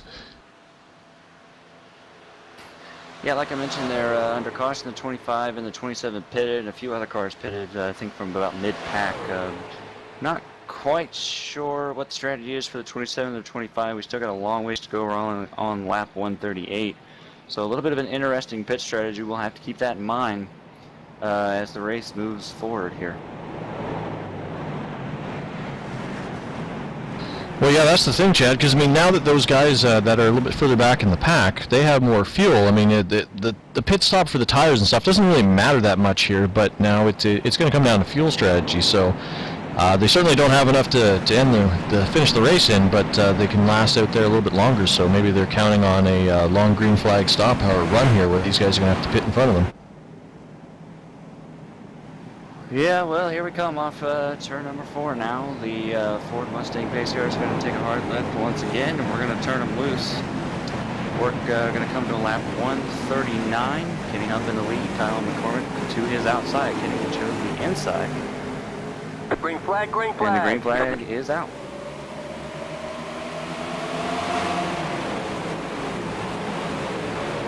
Wow, big jump on that restart. Yeah, the 2 and the 9 really yeah, got out there. I was going to say, the 2 and the 9, they worked really good to get ahead of this group here, but as you know, it doesn't take much before you're going to be swallowed up again, but they got a nice jump, and that pack broke up a fair bit on that restart.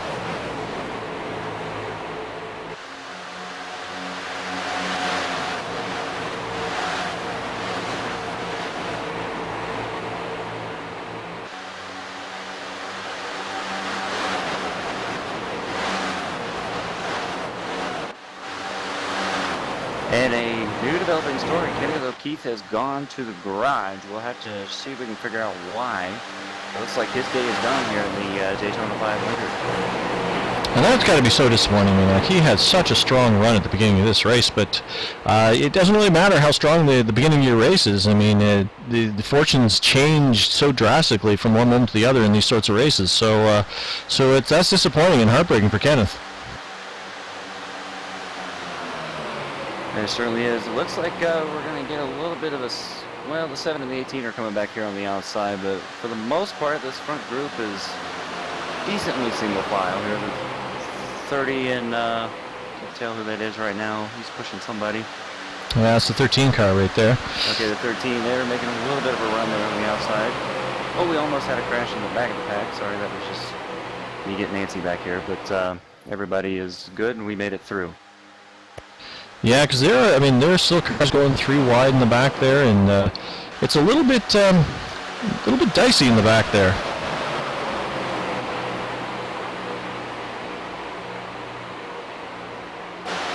And that's one thing to actually watch for now, because you have the 27 car who's been so dominant in this race now. He's back in 19th position. He's in the middle of that, some of that diciness going on there. So you go from leading the race with a clear windshield to all of a sudden mixing it up in the back of the pack there, trying to make your way back to the front. So his fortunes could change in an instant by being back there because of that pit strategy.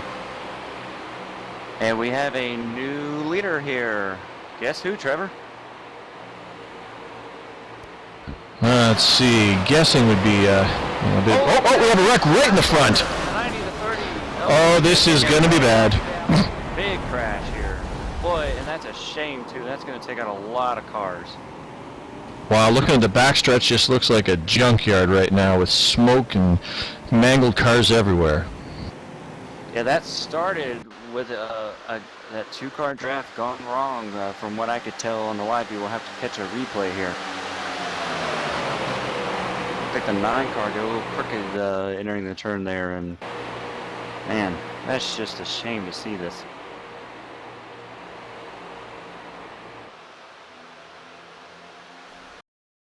Oh.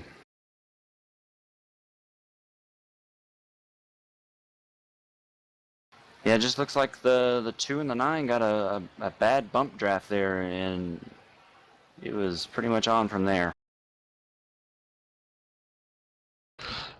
Wow, as we follow up and try to find what cars were involved in that, because that was the big one for sure. I was taking a look at the 27 car here, because that was something that we were afraid of.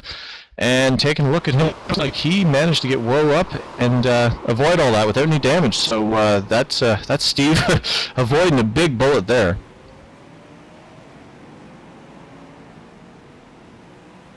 Tell you what, he's had a couple of those now. He didn't miss a wreck necessarily earlier, but he landed the lead there at that one point after the cautions or after the pit stops. I mean, now he's missed this crash. So he's got Lady Luck on his side tonight. And like I said, that was something to be afraid of with with everything going on there. That you get in the back of that pack, and all of a sudden your fate can be taken away from you, regardless of how well you ran the first bit of the race. But as you mentioned earlier in the race, Trevor, they do get one reset here on iRacing, so depending on how many of the people involved in that have not used that reset, I'm sure some of these guys will get a brand new car. As we got pit stops here, the leader at the time of the pit stops, number 7 Dylan Duvall here on pit road. Oh, when he slid through his pit stall, that's not going to help.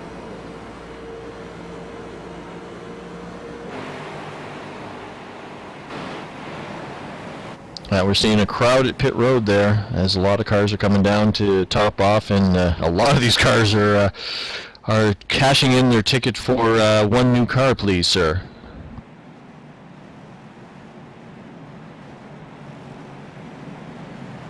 We'll have to see how this all pans out as everybody makes their pit stops and comes back out on the track.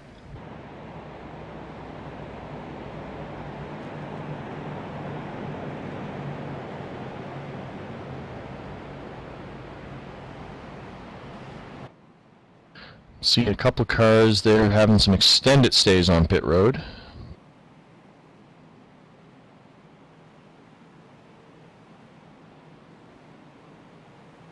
Now, I just want to point out a car that we had been watching throughout most of this afternoon, the 41 of Kyle McCormick. He is going to take over the race lead here. He managed to miss that crash, the big one that we had right there. So his car's, or I think he missed it anyways, his car is still intact, and he's your race leader here in the Daytona 500. Yeah, and actually, just to follow up on what I was saying a second there, Chad, the car that had been on pit road extendedly was the 30 car, Charlie Foster, who we had obviously spoken a lot about during the beginning of the race, and it looks like he's taking his car. Looks like he's taking his car back to the garage now, because I do not see him on the track anymore. I think he has pulled it in the back.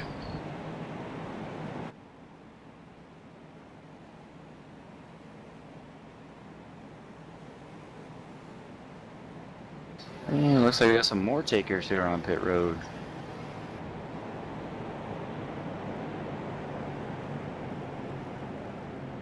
These might be the lap down cars, though. Yeah, I think you're right on that, Chad. I think this is the pit road is up for the lap cars, and I thought a lot of these guys are now getting their fresh tires and gas, as opposed to stale gas, of course. Yeah, that's right. Well, we're working lap 145 now, and that means next time around we're going to have 55 to go here in the iRacing Daytona 500, and that's getting closer to crunch time here, and we're working our fourth caution of the race. The first 119 laps were completely green, and now we've had 4 cautions, so I think guys are picking up the intensity just a little bit, trying to put themselves in position for the end here, and I think it's only going to get more intense as we move along. Yeah, absolutely, Chad. Another thing to note with the 55 laps to go here is the fact that is just outside of the fuel window here, so even the guys who are pitting, which is basically almost the entire field, I am pretty confident that nobody can make it to the end of the race, so we might end up, if we go green, we might end up having some quick splashes of fuel towards the end of this race, which could really mix up the ending.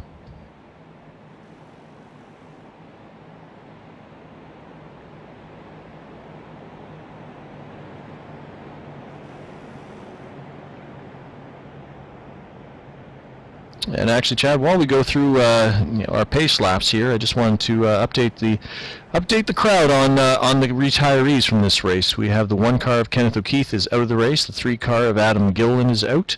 The 11 of Brett Osborne. The 23 of Colin Keister. The 24 of Tyler Laughlin. And the 28 car of Andy L. The 31 car of Joe Quinn is actually just retired from the race after that last wreck. The 34 car of Aaron Likens is out. And that's all the actual official retirees from the race.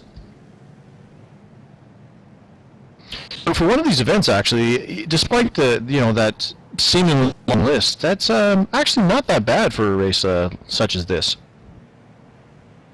You're definitely correct there, Trevor. It gotta feel bad for those guys that are out of the race. A lot of preparation goes into the Daytona 500, so definitely sad to see those guys have to retire from the race. But I guess, as they say, that's racing. Yeah, that's racing Daytona style for sure. Well, everybody's doubling up behind the pace car here, and we're gonna be going back green here. Hopefully we can get some more green flag laps in and get down to the finish of this. This should be a very exciting finish. It's been a great race so far. It's really enjoyed being able to watch this one here. Yeah, absolutely, Chad. As we get ready for the start here, I'm looking at the 43 car, which is in P2 right now. It looks like he's got some fairly significant rear end damage there, so it'll be interesting to see if that affects the aerodynamics of the car as we get going here. And if he's not up to speed, that could cause a big stack up in that field.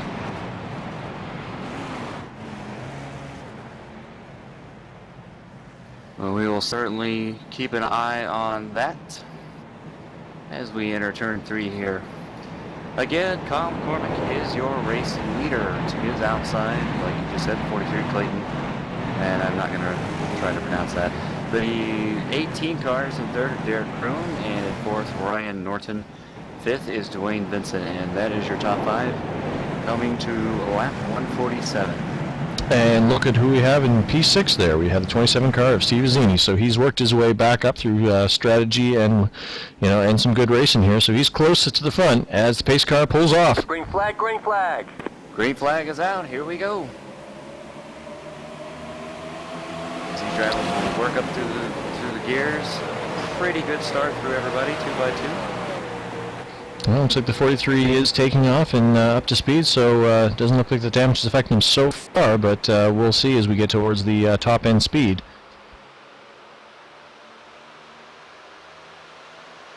Whew, some craziness going on towards the back of the field. Looked like there was a car off pace and a little bit of three-wide racing to get around him there, but everybody got through clean. 18 giving the 41 a push as we head here into turn number 3. 43 is still bouncing a little bit around with the 21 pushing him. I wonder if that damage might be playing a little bit of effect. The 21 backs off now. Yeah, that's the thing is they get up to speed because it takes them about a full lap to get up to full song here. The 43 car may not have been affected at the lower speeds, but he's dropping back a bit here. And the outside lane looks like it might be stacking up just the tiniest a bit.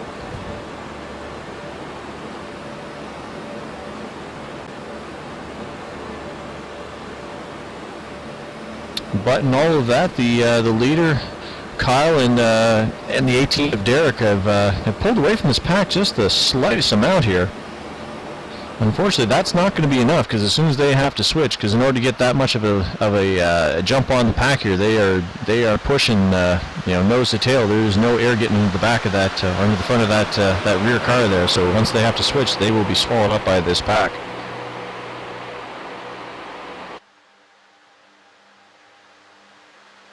That indeed they will. It looks like we're starting to get into some more two-car driving.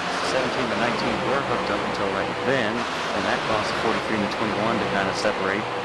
But the first 8 or 10 cars are pretty much tandeming right now. Yeah, and that'll actually play into the leaders' hands a little bit because they'll have to be doing some switching as the leaders are switching right now. Yep. Now this ought to be really interesting. The 18 is gonna have to move up the track, but he doesn't seem to be doing that. No, he doesn't look like he's picking his partner back up. Looked like he would just stayed in front of that low lane, and looks like he abandoned his partner and was hoping to just catch on to a new sing to a new tune here. So everybody got through that okay with despite the speed differential, so that was good to see. And just like that, it's basically back to a pack now. Yeah, like you said, we had broken up into some two-car tandems there, but that one switch basically made that front there is more of a pack than tandem right now, and that's what you're going to see.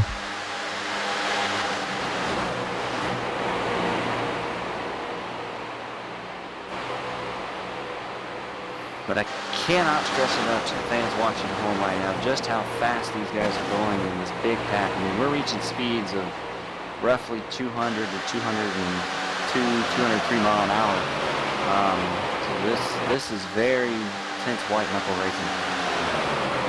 Yeah, it's amazing, Chad. I mean, we've spoken about the fact that that this is simulated racing, obviously. But I mean, I know when I get out there on the track, especially in these plate tracks here, that like my heart rate actually raises while I'm in the middle of these packs. I mean, despite that I have literally nothing on the line other than a virtual car, I still get intense and stressed out in these situations because you just get so into this that and it's so intense in these packs that you just don't want to make a mess.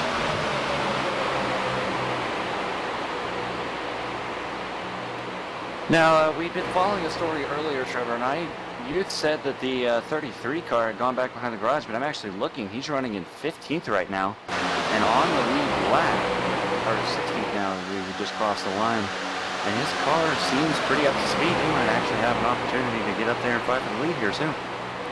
Yeah, if I said the 33 car, then I misspoke. It was either the 31 of Joe Quinn or the 34 of Aaron Likens that I was referring to had been behind the wall. Numbers are hard. I mean, we all make mistakes. Yeah, that we do. Going back to the front of the pack now, I'm not sure if he's led a lap all night, but the 18 of Derek Crone is your leader as we start lap 153. Oh, we got one car that was down below the yellow line. It looked like the 15 got a little squirrely there, but he has saved it and everything is all good now. That was about mid-pack.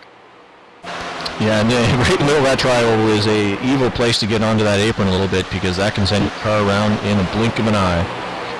As we have the 5 car being pushed by the 41 out to the lead of this pack. We'll see if that actually holds until they get to the start-finish line. They're moving down to the inside lane, so it looks like that's going to stick.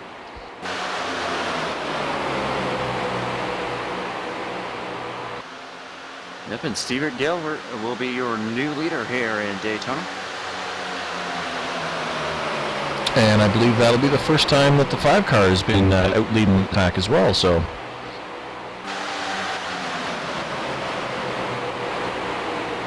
And as expected, we're getting into the latter part of this race, and business is picking up front. We've got some new players, and intensity level is definitely picking up here. And guess what, Trevor? We talked about him a little bit earlier, but he was on the tail end of the lead lap working with Steven Assini. But look who is creeping up there into 5th place right now. And that number 26 Budweiser machine, that is Malik Ray. Yeah, well, like I mentioned, Chad, I mean, we've both had we both raced with Malik, so we know that he can certainly wheel that car. So I'm not surprised to see that he was able to play that strategy to his advantage and is, up fighting for potentially for the lead here shortly. Oh, and there's the 2 cars there. The 43 came way up on the 41. That would have been a disaster. It looked like he got out of the throttle just in time. Yeah, that was definitely dicey because, I mean, they all of a sudden lost a little bit of speed there, and wow, that the pack just swallowed them up. That was some good job by those guys actually to check up enough not to cause a big accident there.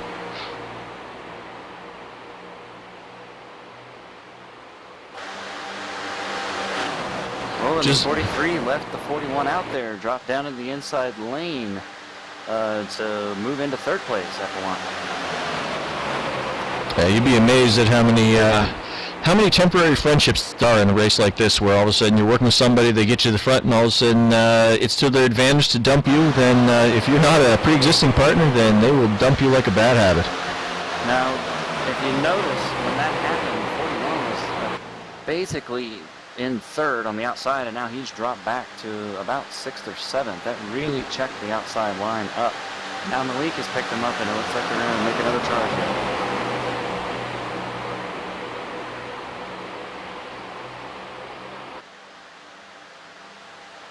5 car Stephen Gilbert continues to lead with the 18 car Dirk Kroon right on his bumper. Working lap 157 now here in the iRacing Daytona 500. And that 43 car that we were speaking about earlier is staying up to speed in 3rd place, and they're switching right now in the front of the pack, and they've got a lap car ahead of them that's about to get swallowed by the pack. Looks like he's going to pull down on the apron to get out of the way. And the 41 back up there again. Looks like he's going to pick up the 5 car.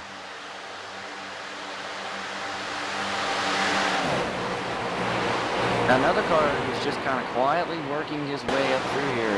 We've mentioned a few times, but there he is sitting there on the 3rd car on the inside line, the number 17, Dwayne Benson. He's kept that car clean for the entire race, and here he is getting down to go time and in the position he needs to be in. Although right now it doesn't look like he has himself a partner, he's just kind of hanging out there. But he's between the side drafts and picking up the draft, that lead pair. He's staying with him, and he should be able to stay with him until somebody gets up there. Sorry to interrupt you, but the 43 car made the move to the outside, and he looks like he's going to get some help from the 5. And he's going to. Oh boy, this is going to be bad. Almost did not work, and the 18 comes back on the inside. Boy, that was really close. Actually, that move almost looked like some of the moves that I saw from Tony Stewart there, and ended a lot better than that one did in the actual race. Oh, looks like we have somebody pushed down below the yellow line there. Wow, this is getting dicey. 3 by 3 back through here. This is really picking up business, and I know we still got about 41 laps to go, but this is a little too early, I think, to be racing 3 wide like this. Yeah, 3 and wide going through that corner is not a move that usually works too well, but they managed to make it through. The 17 and the 18 stretch out to about a half-second lead now, but again, when they have to switch, that'll change. But boy, these guys are really getting racing here. This is going to be a really great finish. Well, we got a couple cars in the back of the field. I'm not quite sure who that is, but they just peeled off for pit road. Yeah, the 25 car, and I'm not and sure the 27 Steve Azzini. Yeah, so this might be a strategy move. Remember, they pitted, I think it was under our last caution, maybe caution before that. So this might be a strategy move here to go ahead and get on pit road. We are in the fuel window, aren't we? Yeah, absolutely. They can make it all the way from here. So looks like the 27-25 probably got some strategy going and figured they'll just two-car it and wait for the pack to do its thing, and they'll have enough fuel to finish this race out. And another thing, provided they don't make any mistakes, which it is possible, we got another car. We got more cars pitting now here, so this is definitely becoming a thing. But provided that the 27-25 don't make any mistakes, they will be by themselves, and they won't be in this hornet's nest of a pack up here, so they might help protect their race cars. Yeah, actually, I think that's exactly what we're seeing here. Is we're seeing guys breaking up that pack purposely by getting in there, getting the fuel to finish out the race, and as long as they have a partner when they come, then that could be a really, really good strategy. Just heard over the in-car radio here. Looks like Malik Ray and the 26 cars are going to be hitting pit road as well. Malik has kind of been what is the second pack, we could call it here. He is on the inside lane. See if anybody goes down pit road with him. And I'm not seeing anybody coming. That's not going to be good. Ooh, yeah, he is peeled off and he is feeling really lonely right now. Yeah, he's not going to have any help. That time by, the 43 takes the lead. But now the 41 and the 2 coming with a big run on the outside. They're going to get the lead going down the back straightaway here. Put that number 41 of Kyle McCormick to the lead with Kenny Hump right on his bumper. And now the 41 goes to the bottom, leaving the 2 on the top. And the 9 will pick up the 2. Oh, we're going to go 3 wide with the 18 in the middle. That's going to be... Oh, that is not going to work. The 21... The 21 has spun. Wrecking, but it looks like he might be the only one in the crash. Caution is out on the track. Yeah, like you said, the caution is out. The 21 got hit by somebody in the driver's door there, but in that car, he's crab walking pretty heavily there. So yeah, it was the 18 car made contact with the 21, and unfortunately, looks like another car, the 42 of Joey Schmidt, caught him a little bit as well, so he'll have some damage. Ryan Norton in the number 21 car, and it looks like he's got some heavy damage there. The car is completely sideways, driving straight though. Not I'm saying that, but he's definitely going to have to come down the pit road and get some repairs. Might still have his free tow, but we're not sure, so we'll have to see what happens.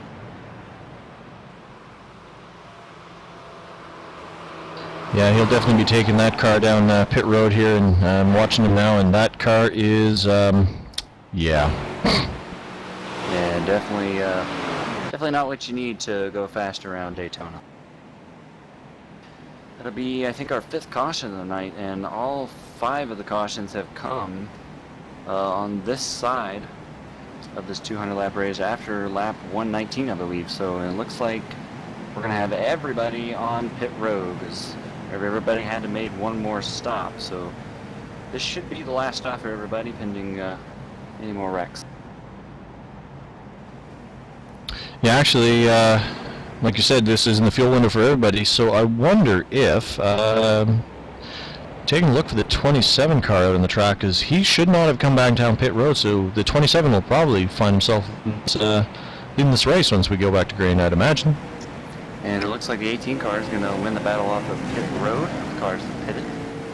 So he picked up a couple spots there on pit road with fuel only.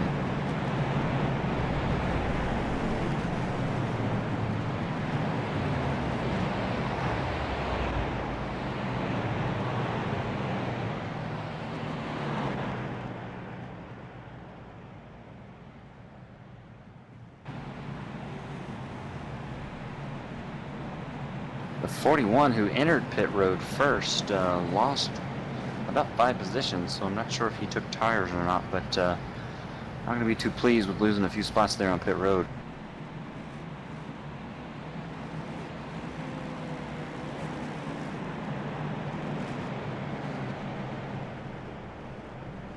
Well, we'll see how everybody shakes out there as we get back to the start-finish line and allow the scoring to catch back up here.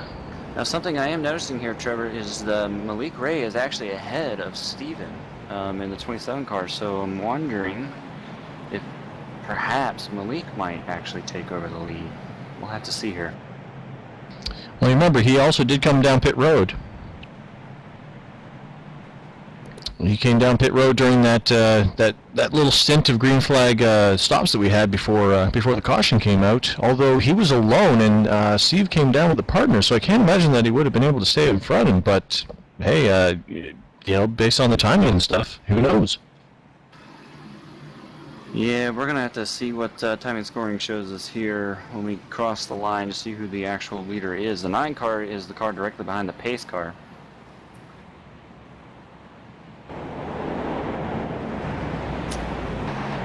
But it seems that he is on the tail end of the lead lap.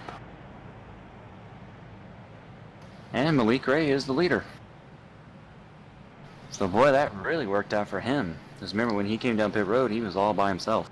Yeah, and it was not going to take long before he was just going to be swallowed up and lose just massive amounts of time, because that caution came out just shortly after, a lap or two after he came out of pit road there, so that worked out almost couldn't have not have been more perfect for Malik in that.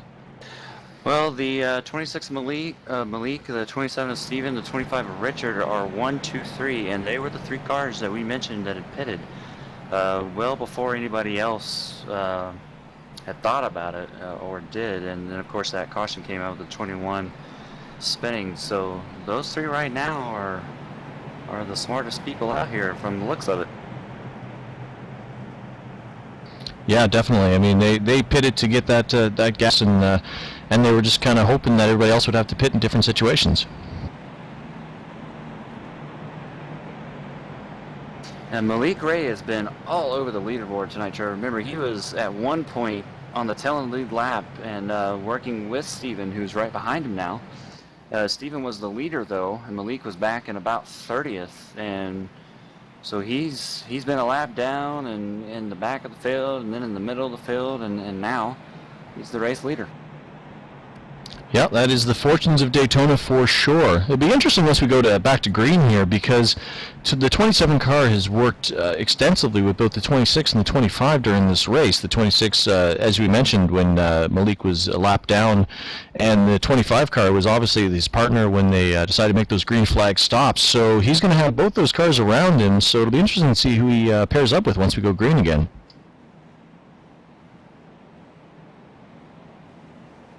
But then again, you know as well as I do that the best laid plans of mice and men, it'll be whoever ends up getting on whoever's bumper, I bet, and they'll just go with whatever's good at the time, I'd imagine. Yeah, well, it looks like we're going to have about 10 wave-around cars who were trapped at the tail end of the lead lap there, so that will move Malik to being directly behind the pace car, and it appears that he's going to take the inside lane. Looks like, for the restart here.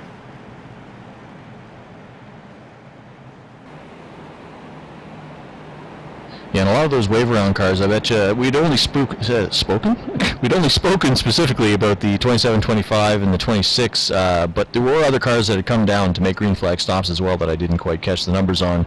So I bet you a lot of those wave-around cars are guys who had pitted and just managed to get a lap down because of that pit stop. So they're probably good to go on fuel as well, I'd imagine. Yeah, they'll catch back up. Looks like the number 9 car of Carl Taylor, the 12 of Ashley Miller, the 39 car of the 14, the 22, and I think the 10 were all a part of those wave-arounds who had pitted and probably gotten trapped there. But we still have amazingly, Trevor, 25 cars on the lead lap to finish this thing, and we're working lap 166 here, so we got a pretty good sized field to finish off this race.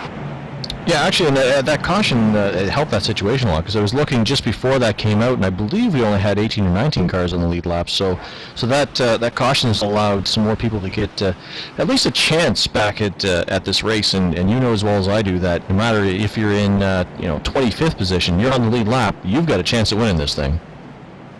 Absolutely, and we've still got plenty of time to get up through the field as we come off turn number 4.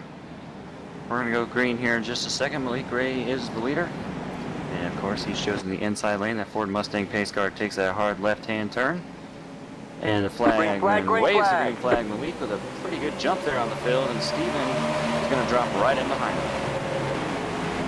him. I guess we don't get that question answered right away because we have the 26, 27, and 25 car nose to tail right now. And Malik got a great restart right there. Oh, and there we go, the 27 to 25 to the outside. Good challenge for the lead. They're not quite hooked up. Now they are. They're going to get bumper to bumper. And Malik is just going to get blown by no drafting partner right now with the 8 car. Should pick him up here. Ooh.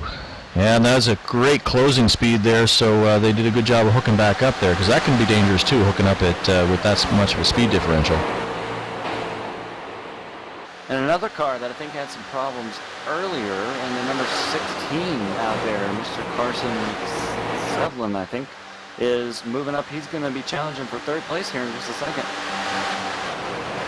Well, that is a good turnaround for him, because he was involved in one of those earlier accidents. He was one of the standard bys who ended up getting caught in one of those accidents. He just got some damage in that, but so it's good to see that he's worked his way back up towards the front. Although that outside lane looks like it's stalled out, and looks like he's pushed to the outside a bit there, so he's going to be falling back a bit here. Oh, and the 18 left him. Oh, and the 33's in the grass. This is not going to end well. And it does not. Right into the 2. The 15's yellow flag involved. is out. Caution is out on the speedway. And the 33, once again, man, he is involved in another crash. And but that wasn't, that was just one of those deals. I think the 18 might have helped that process along where he ducked in line real quick there. Yeah, I think that's exactly what happened, Chad. The 18 car had ducked down to try to get to the inside lane, and the 33 car was there, and I don't know if they, I don't think they made direct contact, but that speed differential played into it, and he looks like he just barely hit his bumper, got him down to the grass there, and you know as well as I do, it looks like, oh, why'd he pull up in the track? But once you hit that at that speed, you can't stop instantly, and that track will just throw you right back up into traffic. Well, and another thing to go along with that is he was down on the grass, and it's very difficult to control these race cars in the grass. You're basically at that point, you're almost along for the ride. Yeah, absolutely. And when he came back up, looks like he hit the 15 pretty heavily. So the 15 car definitely has some heavy damage from that as well.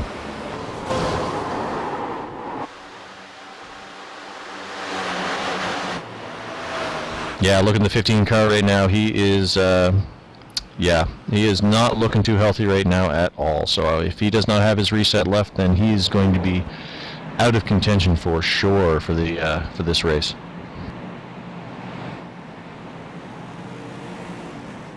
Yeah, the 15 car, Jack Coleman, just had nowhere to go there. It looked like he was just kind of wrong place at the wrong time. Yeah, nice looking paint scheme on that car, reminiscent of the old Dale Earnhardt schemes. And we have a lot of people coming down pit road here. And I bet you a lot of these cars coming down pit road are a lot of those wave around cars, the ones that actually hadn't made the green flag stops and needed some more fuel. Yeah, and I think we still have, about 30 to go. So I think at this point, if you're about mid-pack, maybe in the back of the pack, come on down, get you some top off in the fuel, maybe even change tires, although tires aren't necessarily important here. But go ahead and come down. Even get you a drink of water out of your water bottle there. Yeah, I see a car on the front stretch smoking heavily right now. I'm not sure what car that is, but he is crab walking and smoking and basically all messed up.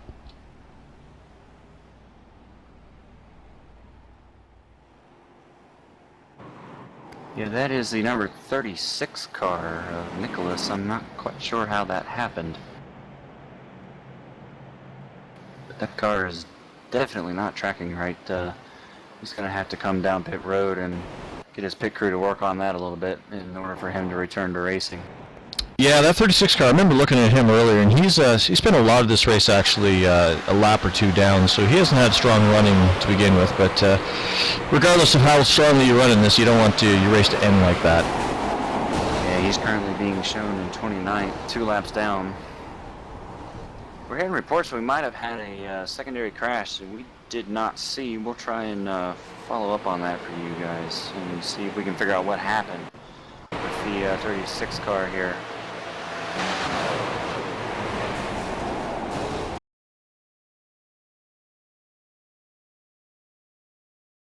Yeah, I'm actually just taking a look at the tape back here, and the 30. Oh wow. Oh yeah, there was a second wreck after the main wreck. So when the 33, the 2, and the 15 were wrecking, it looked like these guys behind them, the 10, the 36, and the 35, were trying to check up, and then a couple of cars in that group didn't, and that caused another crash about 2 seconds behind the first crash.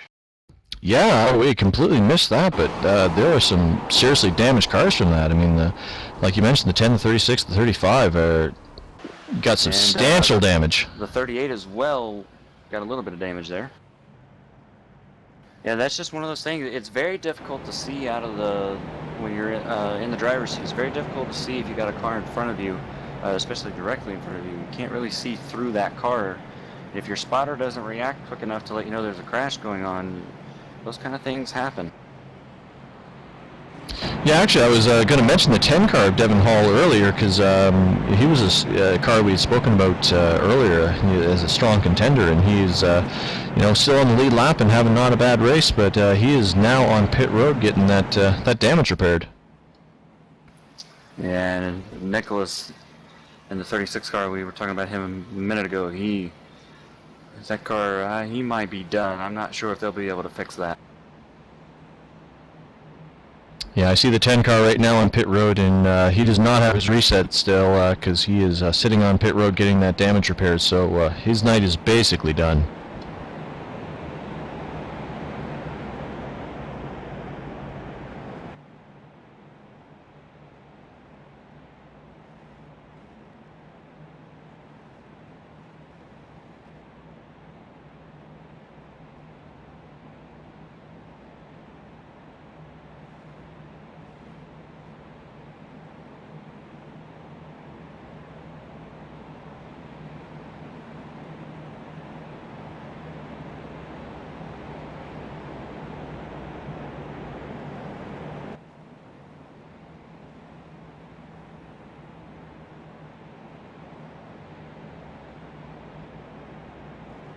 Hey Chad, just following up on that 36 car, I'm not seeing him on the track right now. I think he's pulled it back into the garage, and that's not a surprise.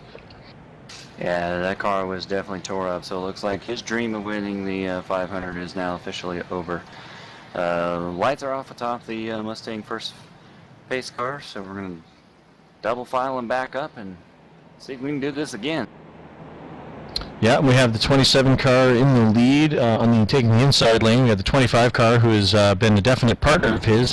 He's directly to his outside, so we'll see how quickly they can get hooked back up again.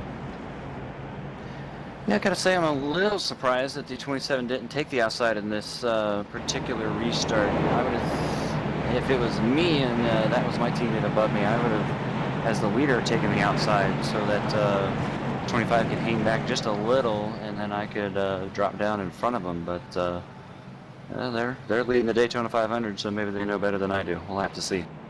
They're leading the Daytona 500 top split, and you're sitting here in the broadcast booth stuck here with me, so I guess they made the right decisions.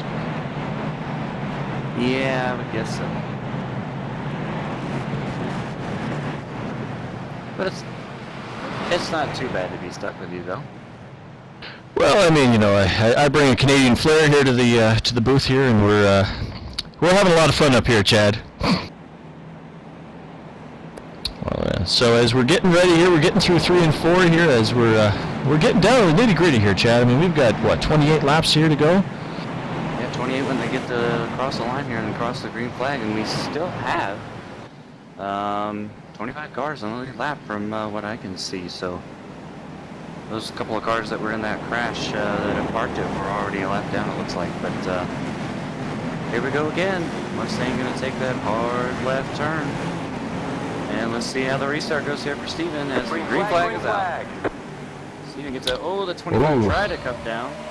Yeah, I noticed the 25 car had lagged back a little bit, and probably part of the plan there, but it doesn't look like it's worked out too good. Yeah, the 27 jumps to the outside lane, and now that leaves the bottom open for the 19 of Armando Vargas, I guess. All right, 27 and 25 have hooked it together. We got a caution somewhere here. Not quite sure what happened, but somewhere the caution is out. Yeah, I see the caution flag, but I am not seeing the causer right now. I'm scrolling through and taking my binoculars out. Yeah, I don't see anything weird going on, so I wonder if this is a debris caution. No, it looks like it might be the 21 car of Ryan Norton, I think.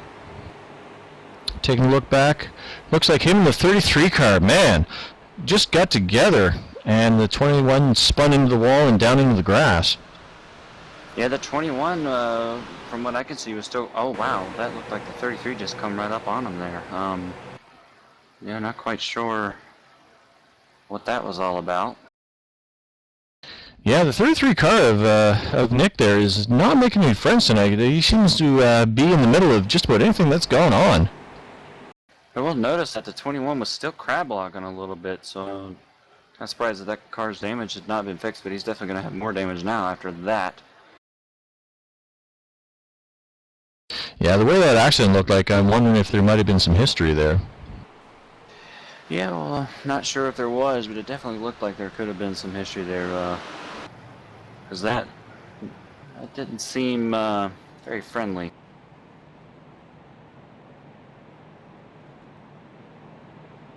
Now, this puts the 27 and the 25 at another interesting position, because the 25, I think, is going to be in third, so that's going to line them up on the inside here for the restart.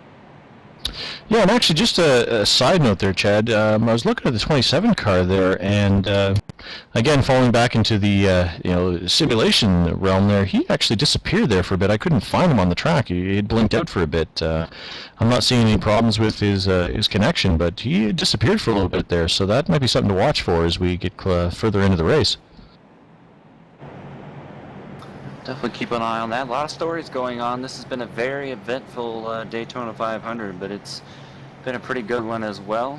I think this might be our 7th caution of the race involving the 33 and the 21. I think the 33 and the 21 have been in at least 3 cautions, or at least the 33 has been in at least 3 cautions now, so he's having a rough go of it in this 500. Yeah, like we alluded to it earlier, Chad, but the fact that he got 118 laps green flag to begin this race was amazing. But things have deteriorated as we get closer and closer to the end here with more and more accidents, and I don't expect we're going to see an end to that as we only have 25 laps to go. I'm expecting some really hard racing to end this out. Well, as we saw in the increase of cautions there, the intensity level had picked up a little bit. Guys were starting to make a little bit more of some moves that might not be the smartest ones for that time of the race. We saw some more 3-wide. I think one time we saw 3x3x3 there.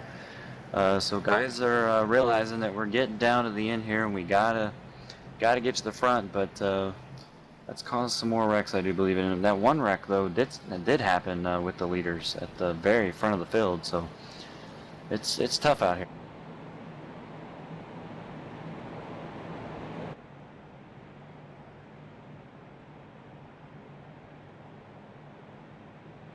Yeah, actually looking here, Chad, if my estimations are correct and my clock's right, these guys have been racing for about 2.5 hours now, so that's a long time to be sitting down in one spot. It's not like you can get up and walk around in the middle of this race. You're having a physical toll, regardless of not being in an actual car here. The physical toll takes it, it will have an effect on you for sure. Oh, absolutely, and even more so mentally, I think, because you've been running in a huge pack for most of these guys throughout the race. You've had to make, 2 or 3 green flag pit stops, and you're trying to find people to work with for the end of the race. You're trying to fill out who you work better with and who might not be the greatest pusher with you, and there's a lot going through your brain through one of these races, and also it's 500 miles. That's a really, really long time. Yeah, I was watching pit road there, and not a lot of takers, obviously, and I didn't expect that because, like we mentioned earlier, tires really don't mean anything at this track, and everybody should have enough fuel to go. I think it's only the guys with a little bit of damage that are coming down pit road right now, like the 33, for instance, is sitting in his pit stall right now, having the crew work on that car.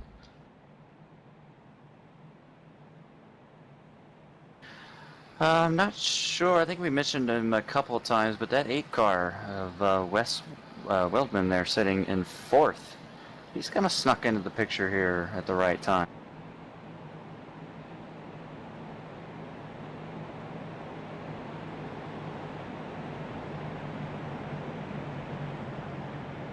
All right, Chad. I'm looking back through the field a little bit here and up another story we were talking about earlier.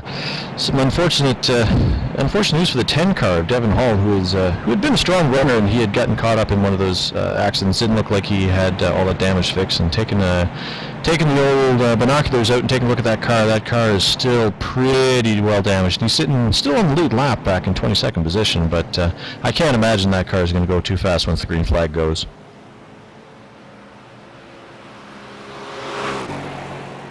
Which is unfortunate because he had a strong car going earlier on in this race.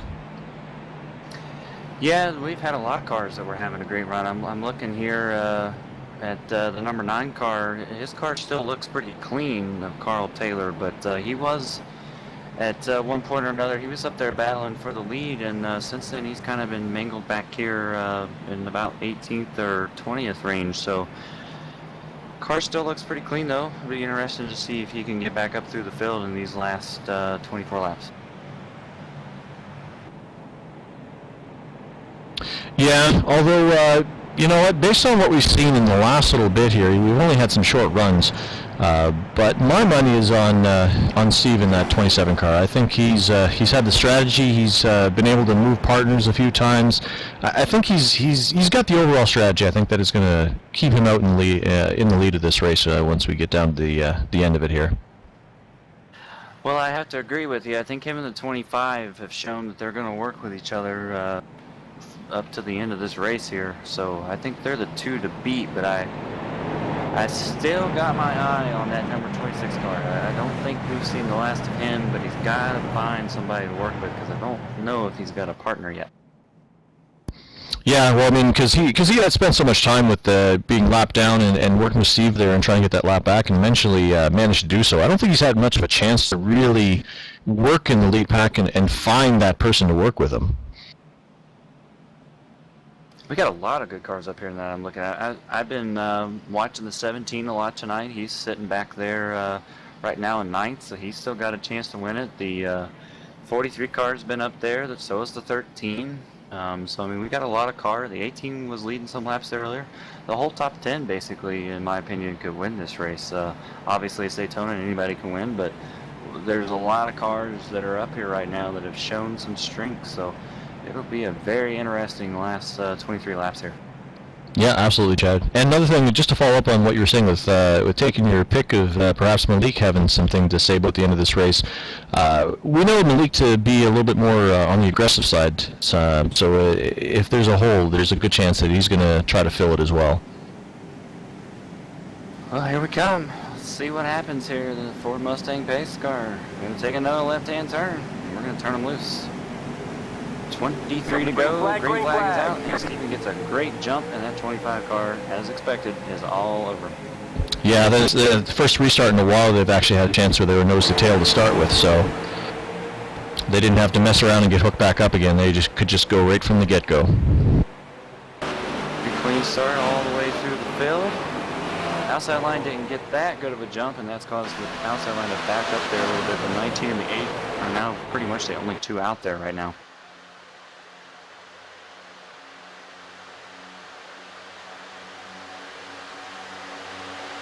Yeah, it looks like the 25 is right on the bumper of that 27 car, and they can only do that for a couple laps before that 25 car will start to overheat. Looks like he's trying to breathe it a little bit, but that'll cost him some speed, so it's a delicate balancing act. And now the outside line's coming back again. They got a little bit of a formation. The 17 jumped out there with the 8. And the 8 is pushing the 19, and they're coming back up to 3rd, and they've got a little bit of a run there on the leader.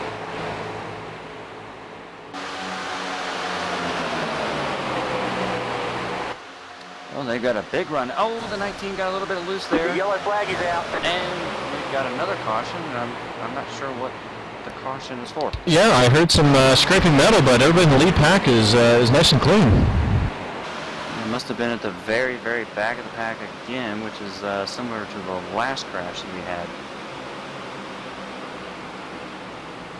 All right, taking a look back. Looks like the 10 and the 38 got into a crash. So problems continue for the 10 car. It looks like the 10 and the 38 entered, and can't quite see who that is on the bottom. Looks like maybe the 6. Yeah, it's the 6 car, Chad. And the 10 is the 38, and the 21 is involved again. Second straight caution. Now, I mean, obviously we're up here in the booth, Chad, and it's hard to judge what people are doing behind the wheels there, but I can't imagine what those guys were thinking. And they were 3 wide for no real good reason, and bringing this race under caution again, it just seems like a silly move. Like, there was no need for that, I don't think. Well, and they were all racing for about, looks like about 20th on back, so, yeah, not quite sure what that was all about, but 38 car took a hard hit in that wall. All right. Yeah, it's one of those situations where those cars, if they got nose to tail, they would have been doing a lot better than trying to actually race each other position with 20 laps to go. Kind of a pointless wreck there, in my opinion. Well, now this is going to throw another monkey wrench into a restart here. The 25 and the 27 are 1-2, so they're not going to be in the same lane. It'll be interesting to see which lane Steven chooses here for the restart, so they can get back attached real quick. Yeah, because that restart right there was their golden opportunity to hook up right as the green flag went out and just stay ahead of that pack. So. And they took advantage of it. They got a great restart. I think they got out to about a little over half a second lead or so right before the yellow came out there. Yeah, I say the 19 car has gone down pit road. I didn't see him get any damage. Like, he was one of the front runners there, but he has come down pit road. I think he was in the 4th or 5th position.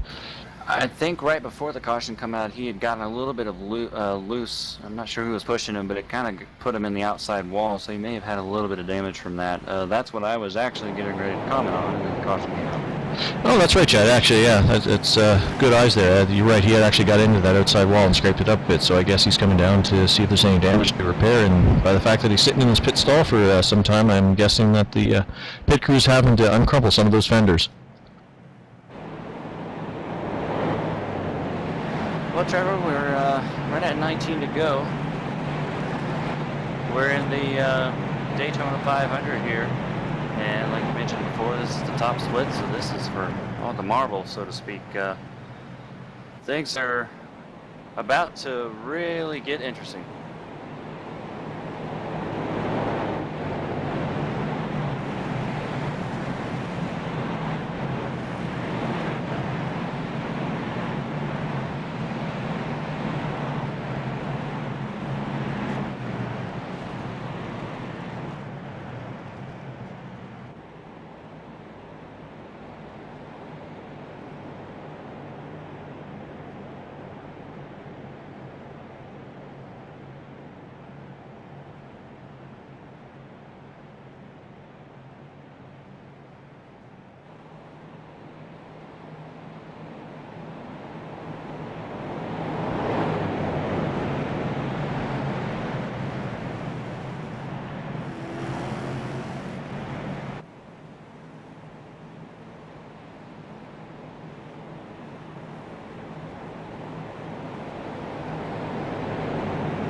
Alright, Chad, as we're getting everybody's passing by pit road there, and I do not expect to see any takers in, except for anybody who has some damage here as we're getting ready to take the restart. I see the 6 car going down, but he was involved in that wreck, so.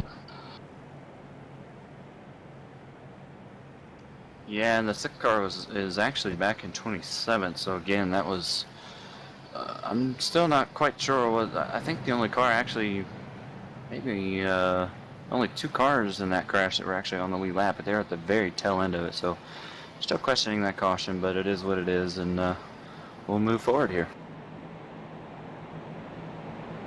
Yeah, absolutely. It'd be here's hoping that we actually get a chance to figure this out under green here. It'd be nice to see with all the strategy and all the plays and all the ups and downs from these cars here. I think the cream really risen to the top here, and it'd be a good chance to see these guys, you know, just figure it out and battle it out for the end of this race and this win.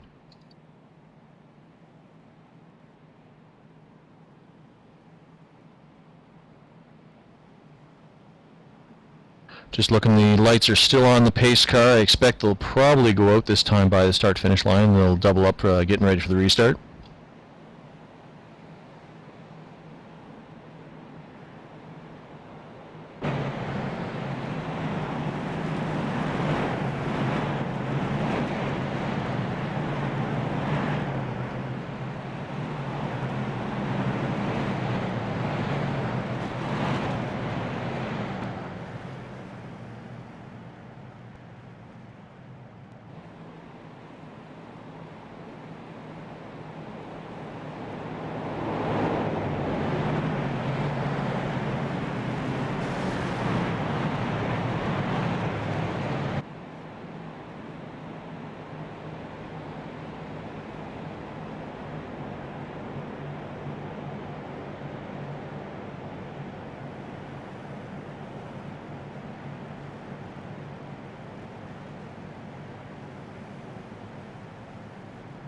And the lights are off atop the Mustang Ford pace car. We're going to get double file back up here, and it looks as though Steven is going to choose the inside line. Once again, just like a couple of restarts ago, so that means the 25 will be to his outside. And the 8 car will line up second car on the inside lane rather, in third, and Malik Ray going to be up there on top in fourth. Another car that I've been kind of keeping my eye on throughout this race, that number 17. He's up there in fifth now, Dwayne Vincent. So you got to keep an eye on him, and even the 13 to his outside of Peter Bennett. This is a pretty strong group.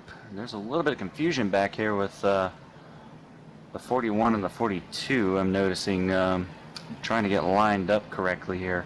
Looks like they've gotten that sorted out now. But we're going to be coming down here to start lap 184, so we're going to have 17 to go in the race, and this is go time. So these guys are going to be getting everything they can get to finish off this iRacing Daytona 500. But this has been a great race, and we hope that you enjoy the rest of it. You're actually right, though, with the 17, mentioning the 17th and the 13th. Because we haven't actually spoken a lot about those guys, but they've always been close to the front of this pack here. But they haven't always been at the front, but they've been close to the front. So I wouldn't be surprised to see the 17th and 13th being a factor before the end of this race, like you were saying. Well, sometimes all you got to do is be right there and make a move there, coming to that checkered flag, and you never know what can happen. But here we go. Let's line them up, and the pace car is going to drop off again. See what kind of a start Steven gets, and he's on that. Another great start. It looks like the 25 is going to get a hole there, drop in, but the 27 pull, well, no. Oh, there we go. 25 and 27 are hooked up again. Yeah, absolutely. They, like a well-oiled machine, they've just managed to always find each other. Now, an interesting tandem here. The 13 of Peter Bennett is hooked up with Malik Ray, but now Malik looks like he's going to lead Peter out to dry and go work with the 18, and the 43 and the 17 are now working together.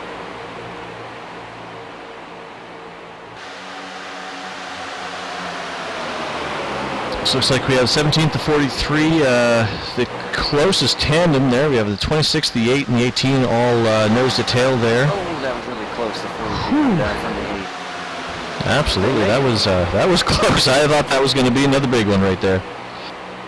And they are going to challenge for the lead here. It looks like 17 on the outside. It's almost like you're talking about, Chad. You were talking about that 17 before that restart, and here he is just about. Oh! Saved it though. What a save. Now 17 doesn't have a partner. Oh, now 13 spinning. And here we go. He's across the track. Caution's out. Doesn't look like anybody else caught him. Nobody hit him. Wow. Everybody did a great job of avoiding him. He was spinning completely out of control. And he was right in the middle of that pack. That is amazing that did not turn into something bigger.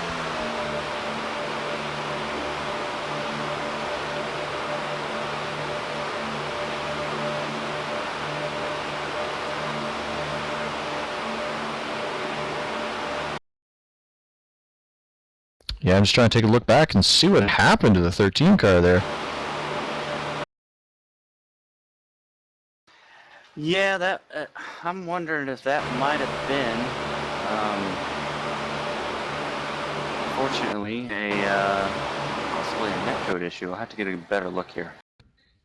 Yeah, I'm taking a closer look, zoomed right in there, and nobody made contact with 13th.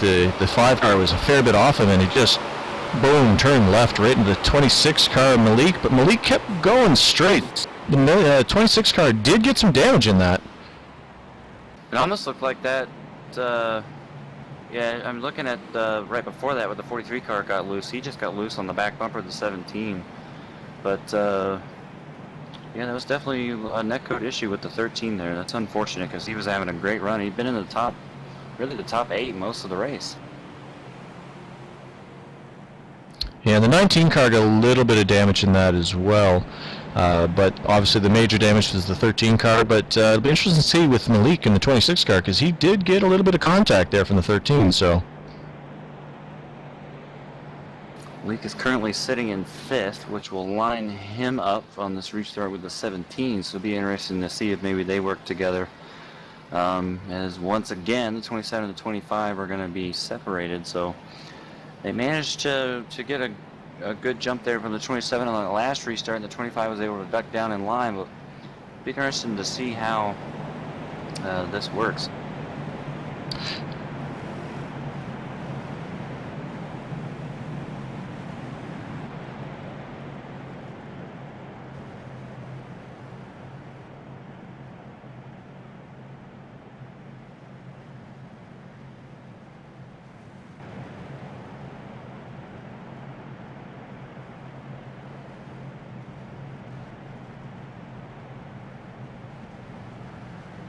Actually, Chad, I'm just taking the old telescope out here and taking a look at Malik's car, and just looks like the left rear bumper is just a little crumpled in there, but I don't think that'll have an effect on aerodynamics. He did not come down to get any repairs done, so he figures I'm up here in this position. I'm not going to take a chance and go get any damage repaired, so it'll be interesting to see if that affects his car. It shouldn't moving forward, but As Malik is now passing the field. I'm wondering if he's passing the field there to get some of the guys behind him to take a look at the damage and give him an idea of how bad it is, maybe. Yeah, probably trying to get one of those spotters to relay some information there from one of the other drivers. Looks like he pulled up alongside the 27 and the 25, so they're probably having those drivers let the spotters know what's going on so that Malik has an idea of what his car looks like. But like he said, it doesn't look too bad, just a little bit there on the left rear. I don't think that would affect him too much, but we'll have to see. Yeah, as far as that bit of the car being crumpled up, it shouldn't affect it. The main issue would be is if the spoiler's affected somewhat, and that'll cause a problem with the downfork, and that would definitely have an issue. Looks like the 25 car is having fun saying, hey, I wonder if I'm going to pit, but obviously at this point in time, you'd be pretty crazy to pit because there's absolutely no reason to do so. Especially from the second position with just 13 to go here at the line. He's having a little fun up there with Brett Bodine driving the pace car, so he's now iRacing has asked him to go back into his position that he's supposed to be in, and he has done so.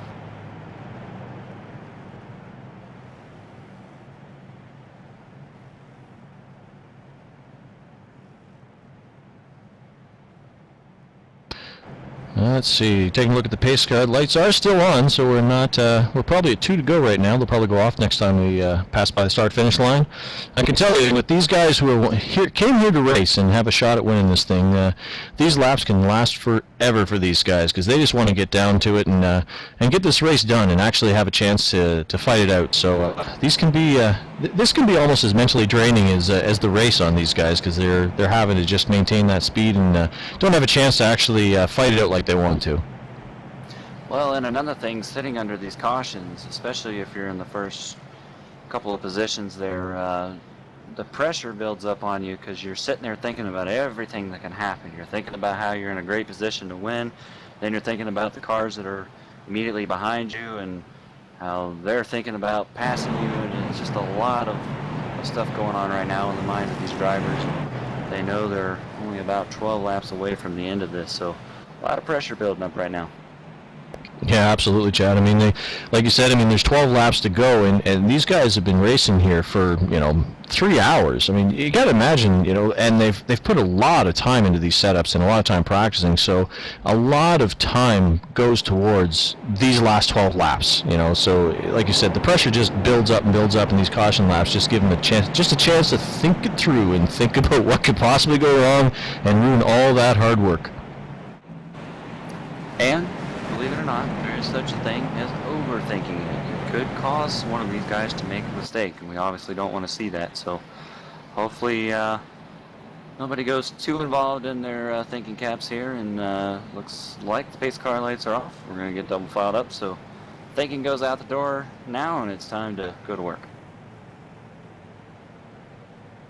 And just as we get ready to reset this field here, looks like we have 23 cars showing on the lead lap here. So regardless of the amount of cautions and some of the problems that we've had, the long green flag run we had to start this race, it's still amazing that 23 cars are still in contention. Obviously, some of those cars towards the end of the field have some damage and aren't going to be able to push up to the lead here. But to have 23 cars still, with a legitimate shot at this is quite amazing this long into a race. Yeah, and most of those 23 cars have pretty clean machines under them there, so they've been taking care of their stuff. I know that we have a reset in this race, but I don't think everyone's had to use that yet. I know the 17's been pretty clean all race. I'm not sure that he's ever used his reset, but I could be wrong. But so everybody's got a pretty clean car, and should be a great finish here. Hopefully we can finish it under green. Because for those of you that are not on iRacing, we actually do not have a green-white checkered built in yet. So we get inside about maybe 2, 3, 4 to go, and a caution comes out. That will be the race. The race will end under caution.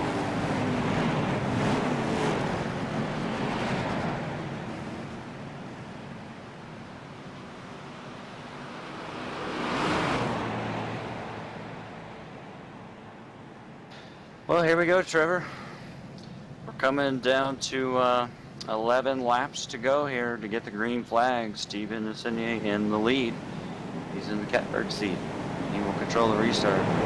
This is you'll get your money's worth out of this race here. So this is gonna be some exciting racing here. This car is off. Green flag, green flag. Green flag is out. 27 and 25 get a pretty good start, but they're not going to be able to get attached, it looks like. At least not yet, because no, and if I was that 17 car there, I would make sure that I stuck to the back bumper of the 27 car to make sure that they cannot get hooked up, because that is their best bet right now, is to keep those cars separated. Yeah, and it looks like 27 is trying to decide if he wants to work with the 25, but he's going to have to hurry because they're going to... Oh boy! Ooh, big wiggle by 25th. Oh, and the wrecking. The yellow flag is out. Caution is out.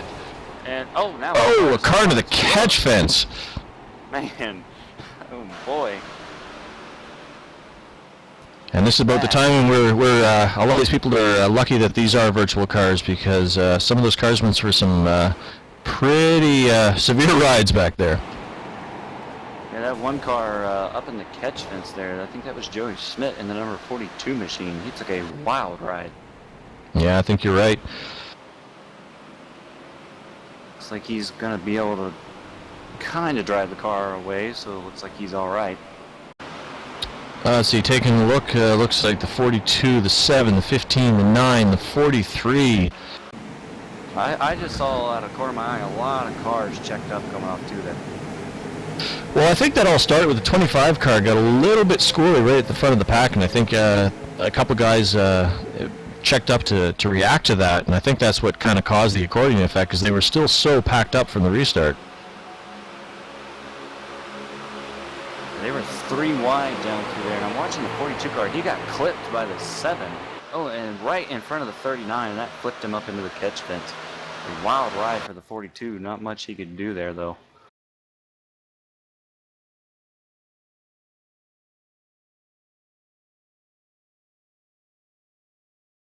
Yeah, heavy damage on the 43, on the 19, obviously the 42.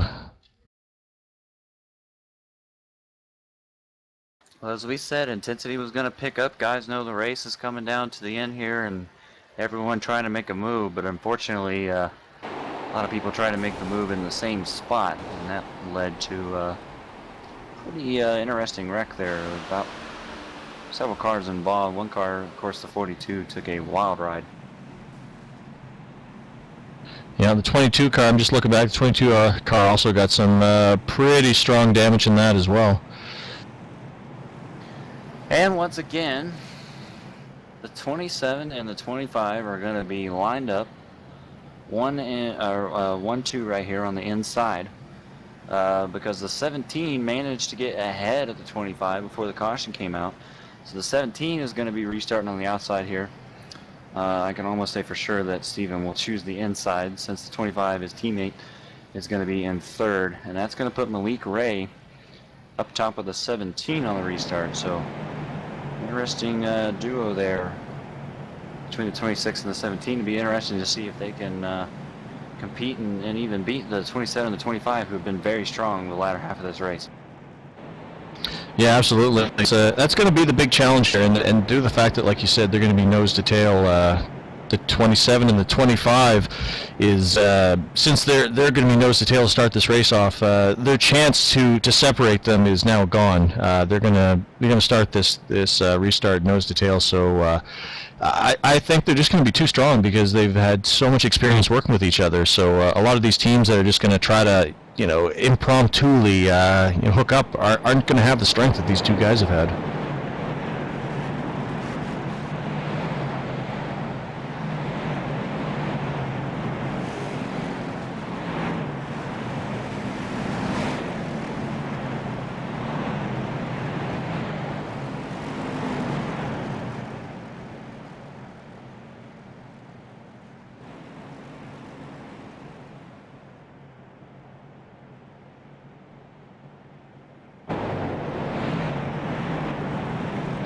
Well, Chad, as we actually have a bit of a break in the action here as we get ready for what will likely be the final restart one way or the other, just want to mention that if anybody out there just happened to have tuned into this broadcast here on LSR and happen to catch our melodious voices here, I just want to mention that we'll be actually broadcasting the Integrity Racing League's their season opener tomorrow night at Daytona at 9 o'clock Eastern Time on the same bat channel, same bat time sort of thing, and broadcasting that race. So if you enjoyed what you heard here tonight, you might want to tune in tomorrow night and for a little bit more Daytona action.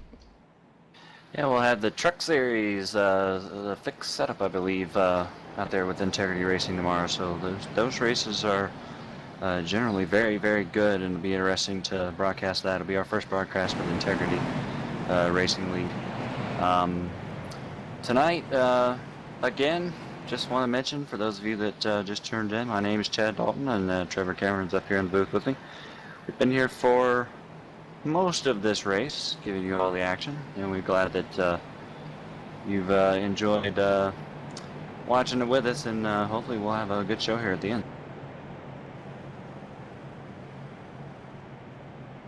Yeah, it's been a lot of fun bringing this action here tonight. I probably would have been watching one of these splits anyway, probably this top split. So if I'm going to be sitting here watching it, might as well be sitting up here in the booth with you, Chad, with my feet up, and actually being able to chance to call the action for the fans out there who just want to have a different perspective of watching these races, because these races can be a lot of fun. As we've seen, there's been a lot of action, a lot of up and down, a lot of drama. And I think this has been an interesting race, despite the bit of a caution fest we've had at the end of the race here. There's been a lot of good racing, and it's been a lot of interesting stories to follow.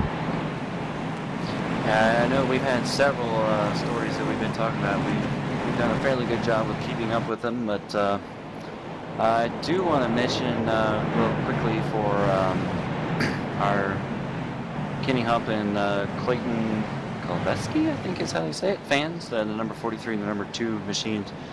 They were kind of involved in a wreck earlier, and they've only rebounded to about 13th or 14th, but they were at the front of the field there for a decent amount of the race, so it doesn't look like they're going to be able to contend for the win unless the first 13 cars crash.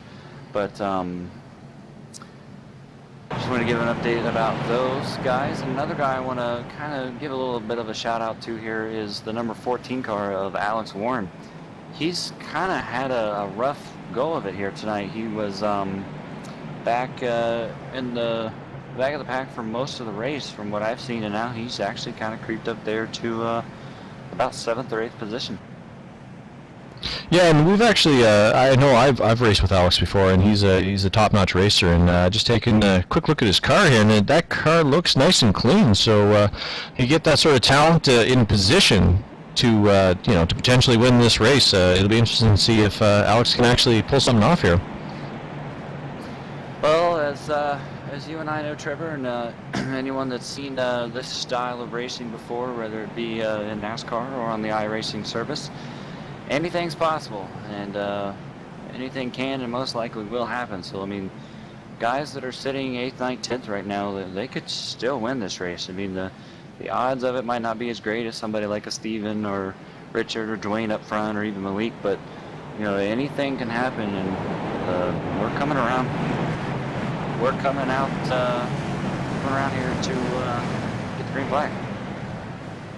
Yeah, as you said, the pace lights are off in the pace car, and we will be going green this next time by. It'll be interesting to see. I think the 26 and the 25, or 27, sorry, and the 25 car have just been too strong working together, and now they're nose to tail. I just can't see 26 and the 17 having anything for them, but we shall see, because if anything can happen, Malik will make it happen. Well, they got to time this restart really good, and it looks like 25 is kind of creeping up there on his rear bumper there, so... Yeah, and the 18 cars and working with the 26 as well, so we'll see. Pace car's off, and we're back to green flag racing. So a little bit of a checkup through the field, a pretty decent start, and the 26 doesn't really know where to go. Now it looks like he's going to hook up with the 17. Oh, and they're 3 wide back about 9th or 10th there with the 15 in the middle. But that settles down just a little bit. Great restart, though, for the 25 and the 27, as expected. Yeah, and I can't help but think that was a mistake on Malik's behalf. He had a chance. If he could have hooked up with the 17 car to keep going, but it looked like he wanted to stick with those guys, but he didn't. And the 25 and the 27 are side by side. I am surprised to see this. And here comes the 18 now with the run on the outside with Alex Warren, who we just mentioned under that caution. And now the 25 is going to go through this what we call a sucker hole here. This is really, quite frankly, kind of shocking here, Trevor. Absolutely. I'm amazed that this is what we're seeing. And right now the 25 car is stuck in the middle, and he has nowhere to go. Like, this is amazing that this has come to this. And Derek Crone led that lap by a foot. This is 2 by 2 by 2 by 2 for the race lead. Exciting racing going here. Alex Warren kind of got detached there from the 18 a little bit. 27 pulls just a little bit down the back straightaway. I can't imagine this is not how I saw these last few laps going, for sure. The 25 car is still up there, so he has a chance to get back towards that lead. He's not falling that far back, but to lose his partner like that is amazing. Yeah, and we're coming with 4 laps to go here. We're going to get 3 wide back there around the Malik in the 25, and it looks like the 8 car down to the bottom. Looks 17 a little bit down the below yellow line. Whew, looks like they're 3 wide going through the tri-oval. Boy, this is going to get crazy here in just a minute. Oh, and let's see, looks like the 18 pulling just a little bit there. Oh, they're still 3 wide going into turn 1, man. This is some top-notch racing for these guys not to crash yet. I think 12 car's kind of glitching there. Yeah, we're getting some. 25. Yeah, we're seeing some weird stuff going on with that 12 car. 25 is now way back there now. But still a dead heat at the front. 27 pulling out just a little bit. If the caution were to come out right now, he would win the Daytona 500, but we still got green flag racing here. The 18 coming back on the outside. There's quite a run going on that outside with Alex. Free to go. Pushing that 18 car to the lead, and he's going to lead that lap. Coming back now, and 27 to run again. Now, you got to remember the 14 is going to get hot here in just a minute, because you cannot push for more than 2 or 3 laps here without those water and oil temps getting really hot. So he's got to be careful here. He's been pushing pretty consistently. It looks like he's going to back off there now. Maybe, maybe not. Yeah, and that 12 car is causing some serious problems towards the back of the pack here, because he is having some serious connection issues, and that's causing everybody around him to just get away from him. Coming off 4, 2 to go. It's still anybody's race. 17 back off just a little bit from the 27, trying to pull his engine, I'm sure, but I'm looking here. The 5 car has caught this outside group here, right behind the 14 now. Yeah, it looks like the 14 car, looks like he backed off a little bit, but he's back on the bumper, and because the 17 backed off the 27, that's giving them a little bit of push. Oh, but he slips off and a little bit to the outside. Oh, we have the 5 car into the wall. Oh, down in the 15, hard. But no caution, no caution. The yellow flag is out. Oh, the caution is out. And a dead heat, and I'm thinking, and the 14 just blew his engine. There went the 14's engine, I just saw that blow up, and I'm thinking the 27 is going to be the winner. I think he was ahead when the caution came out. Not by much, though, but I'm pretty sure that he was ahead there. But the 14 of Alex Warren had been pushing the 18 for a long time, and he blew his engine in 3 and 4 right there. So that was coming to white flag, so that is unfortunate for him. Yeah, I imagine that he was just thinking that I'm just going to keep going, go for broke here and hope that she holds out because they were so close to the end. But that's unfortunate for Alex to have that problem there. And I think that was actually after the caution came out. So if he had just backed off a little bit, he could have kept going. He's going to lose a lot of spots because of that. Yeah, I think he was running at about 3rd or 4th at the time, and I think we still had about 23 cars on the lead lap, so he's going to go way back. But it does look like Steven Sinier is going to win the iRacing Daytona 500. That's got to be the greatest feeling in the world. Yeah, that is that is definitely a great run by Steve. I mean, like that, he had dominated most of this race, and he had changed partners, and he had worked in various strategies, and to come out on top, that was a lot of work by the 27 car and his crew. So that is a well-deserved win by Steve. And a solid run by Derek Crone, who's going to get 2nd, and Dwayne Vincent, who was kind of my dark horse there for the end, is going to come home in 3rd.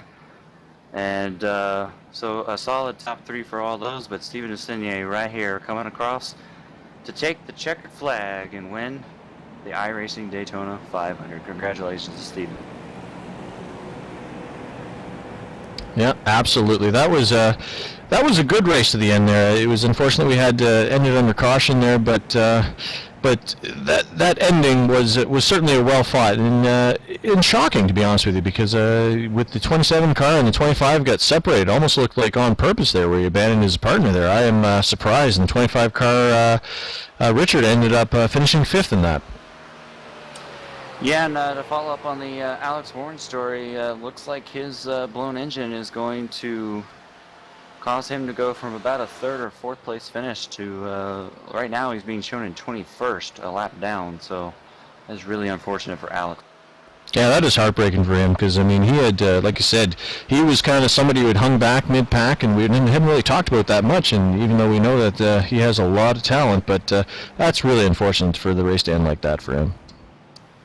And here comes Steven across the line to burn it down. He's not going to need that engine anymore, as this car is going to go in Daytona, USA, so he can burn that car down with a solid burnout on a well-deserved win. He had a very strong car all day.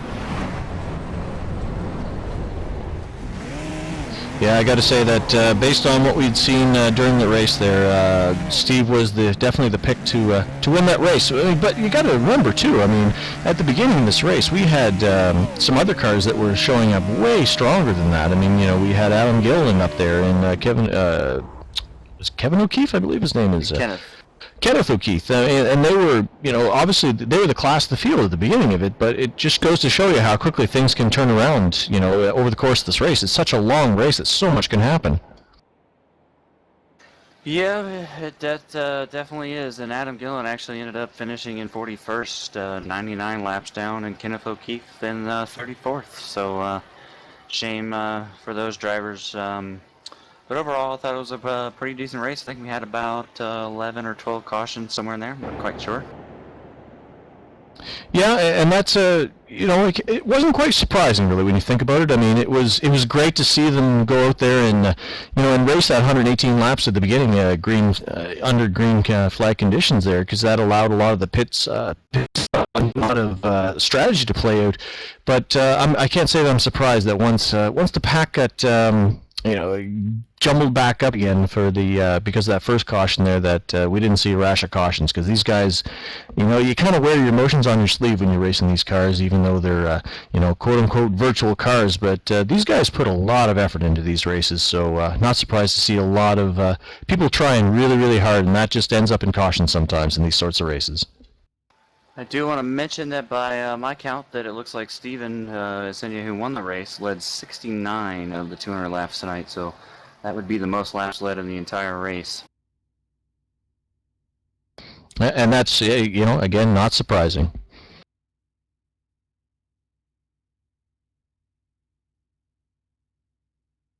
So, Chad, as I was going to say, as we say goodbye to Daytona National Raceway here from the Daytona iRacing, the iRacing Daytona 500. Again, these guys are actually going to do it again tomorrow afternoon. We won't be broadcasting that, so I guess that's not as important as this race was, because we were here to enjoy that. But just want to do a quick rundown of the finishing order here, at least the guys who managed to finish this race here. So it was the 27 car, obviously, of Steven Zinni winning the race, the 18 of Derek Crone finishing in second, the 17 of Dwayne Vincent in third, the 8 car of Wes Weidman finishing in fourth, the 25 car, it's sad to see him finishing in fifth. I mean, that's obviously a good finish, but I had hopes for him winning or finishing in second there. So do you want to do 6 to 10 there, Mr. Chad? I see you give me the guy with the hard name. All right, the number 22 car finishing in sixth, Eugene Mozgunzov, I guess. I don't know. I totally screwed that up, I'm sure. But anyways, Ray finishing in seventh, the number 26 car. Strong run for him, especially after being still in the lead lap there at one point. Kyle McCormick, we saw him a good part of the race tonight. He finishes in eighth. Dylan Duvall comes home in ninth, and Ashley Miller will round out your top 10.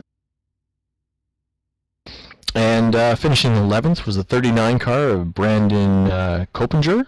12th was the 19 car of Armando Vargas. The 32 car who finished in 32 car finished in 13th position. That was Anderson Paes. The 16 car, personal favorite car number of mine, finished in 14th position. That was Carson McClelland. And the 43 car of Clayton Kalawowski finished in 15th position. He was another strong contender throughout the race, but had some damage and had some problems, so finished it back in 15th position, but still on the lead lap. And in the number 16th position was Kenny Hump. Peter Bennett came home in 17th. Stephen Gilbert, and who was up there at one point during the race. We'd mentioned him there at the top of the leaderboard there, but he ends up in 18th position. Carl Taylor, who was also at the front of the field there a few times, comes home 19th. And Devin Hall, who had a difficult race there at the end, a few crashes there at the end, comes home in 20th. And now we get back to the cars who were didn't manage to finish this race on lead lap, and that would be Alex Warren, Nick Niven, Brandon Slong, Chad Coleman, and the 6-car PJ Sturgios finished in 25th position. That's another strong racer.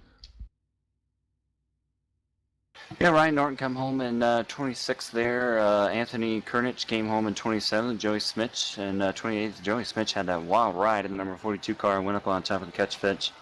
Luckily, he walked away unscathed. Danny Hansen came home in 29th. Jason Jacobsey in 30th.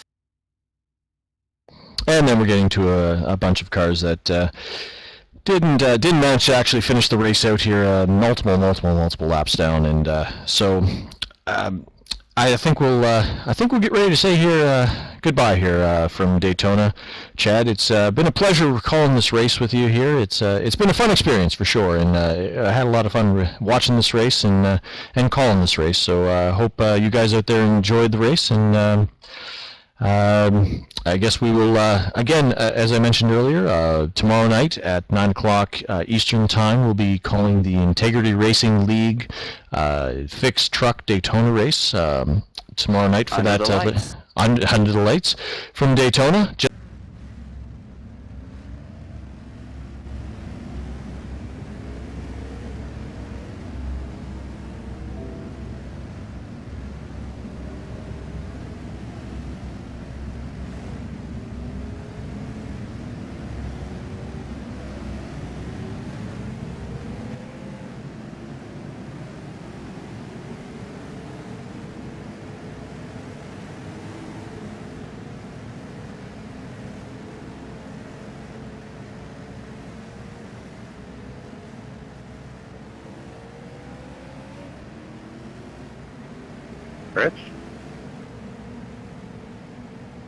Danny? Alright, good. 10-4.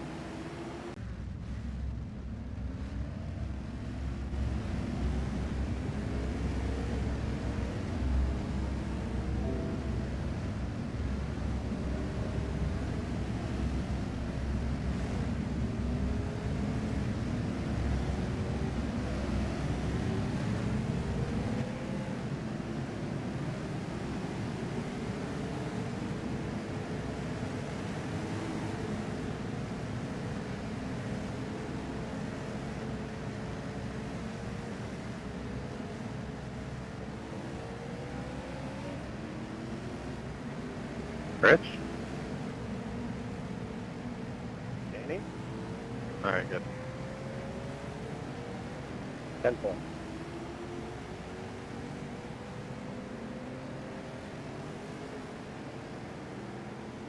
This should be a very interesting experience.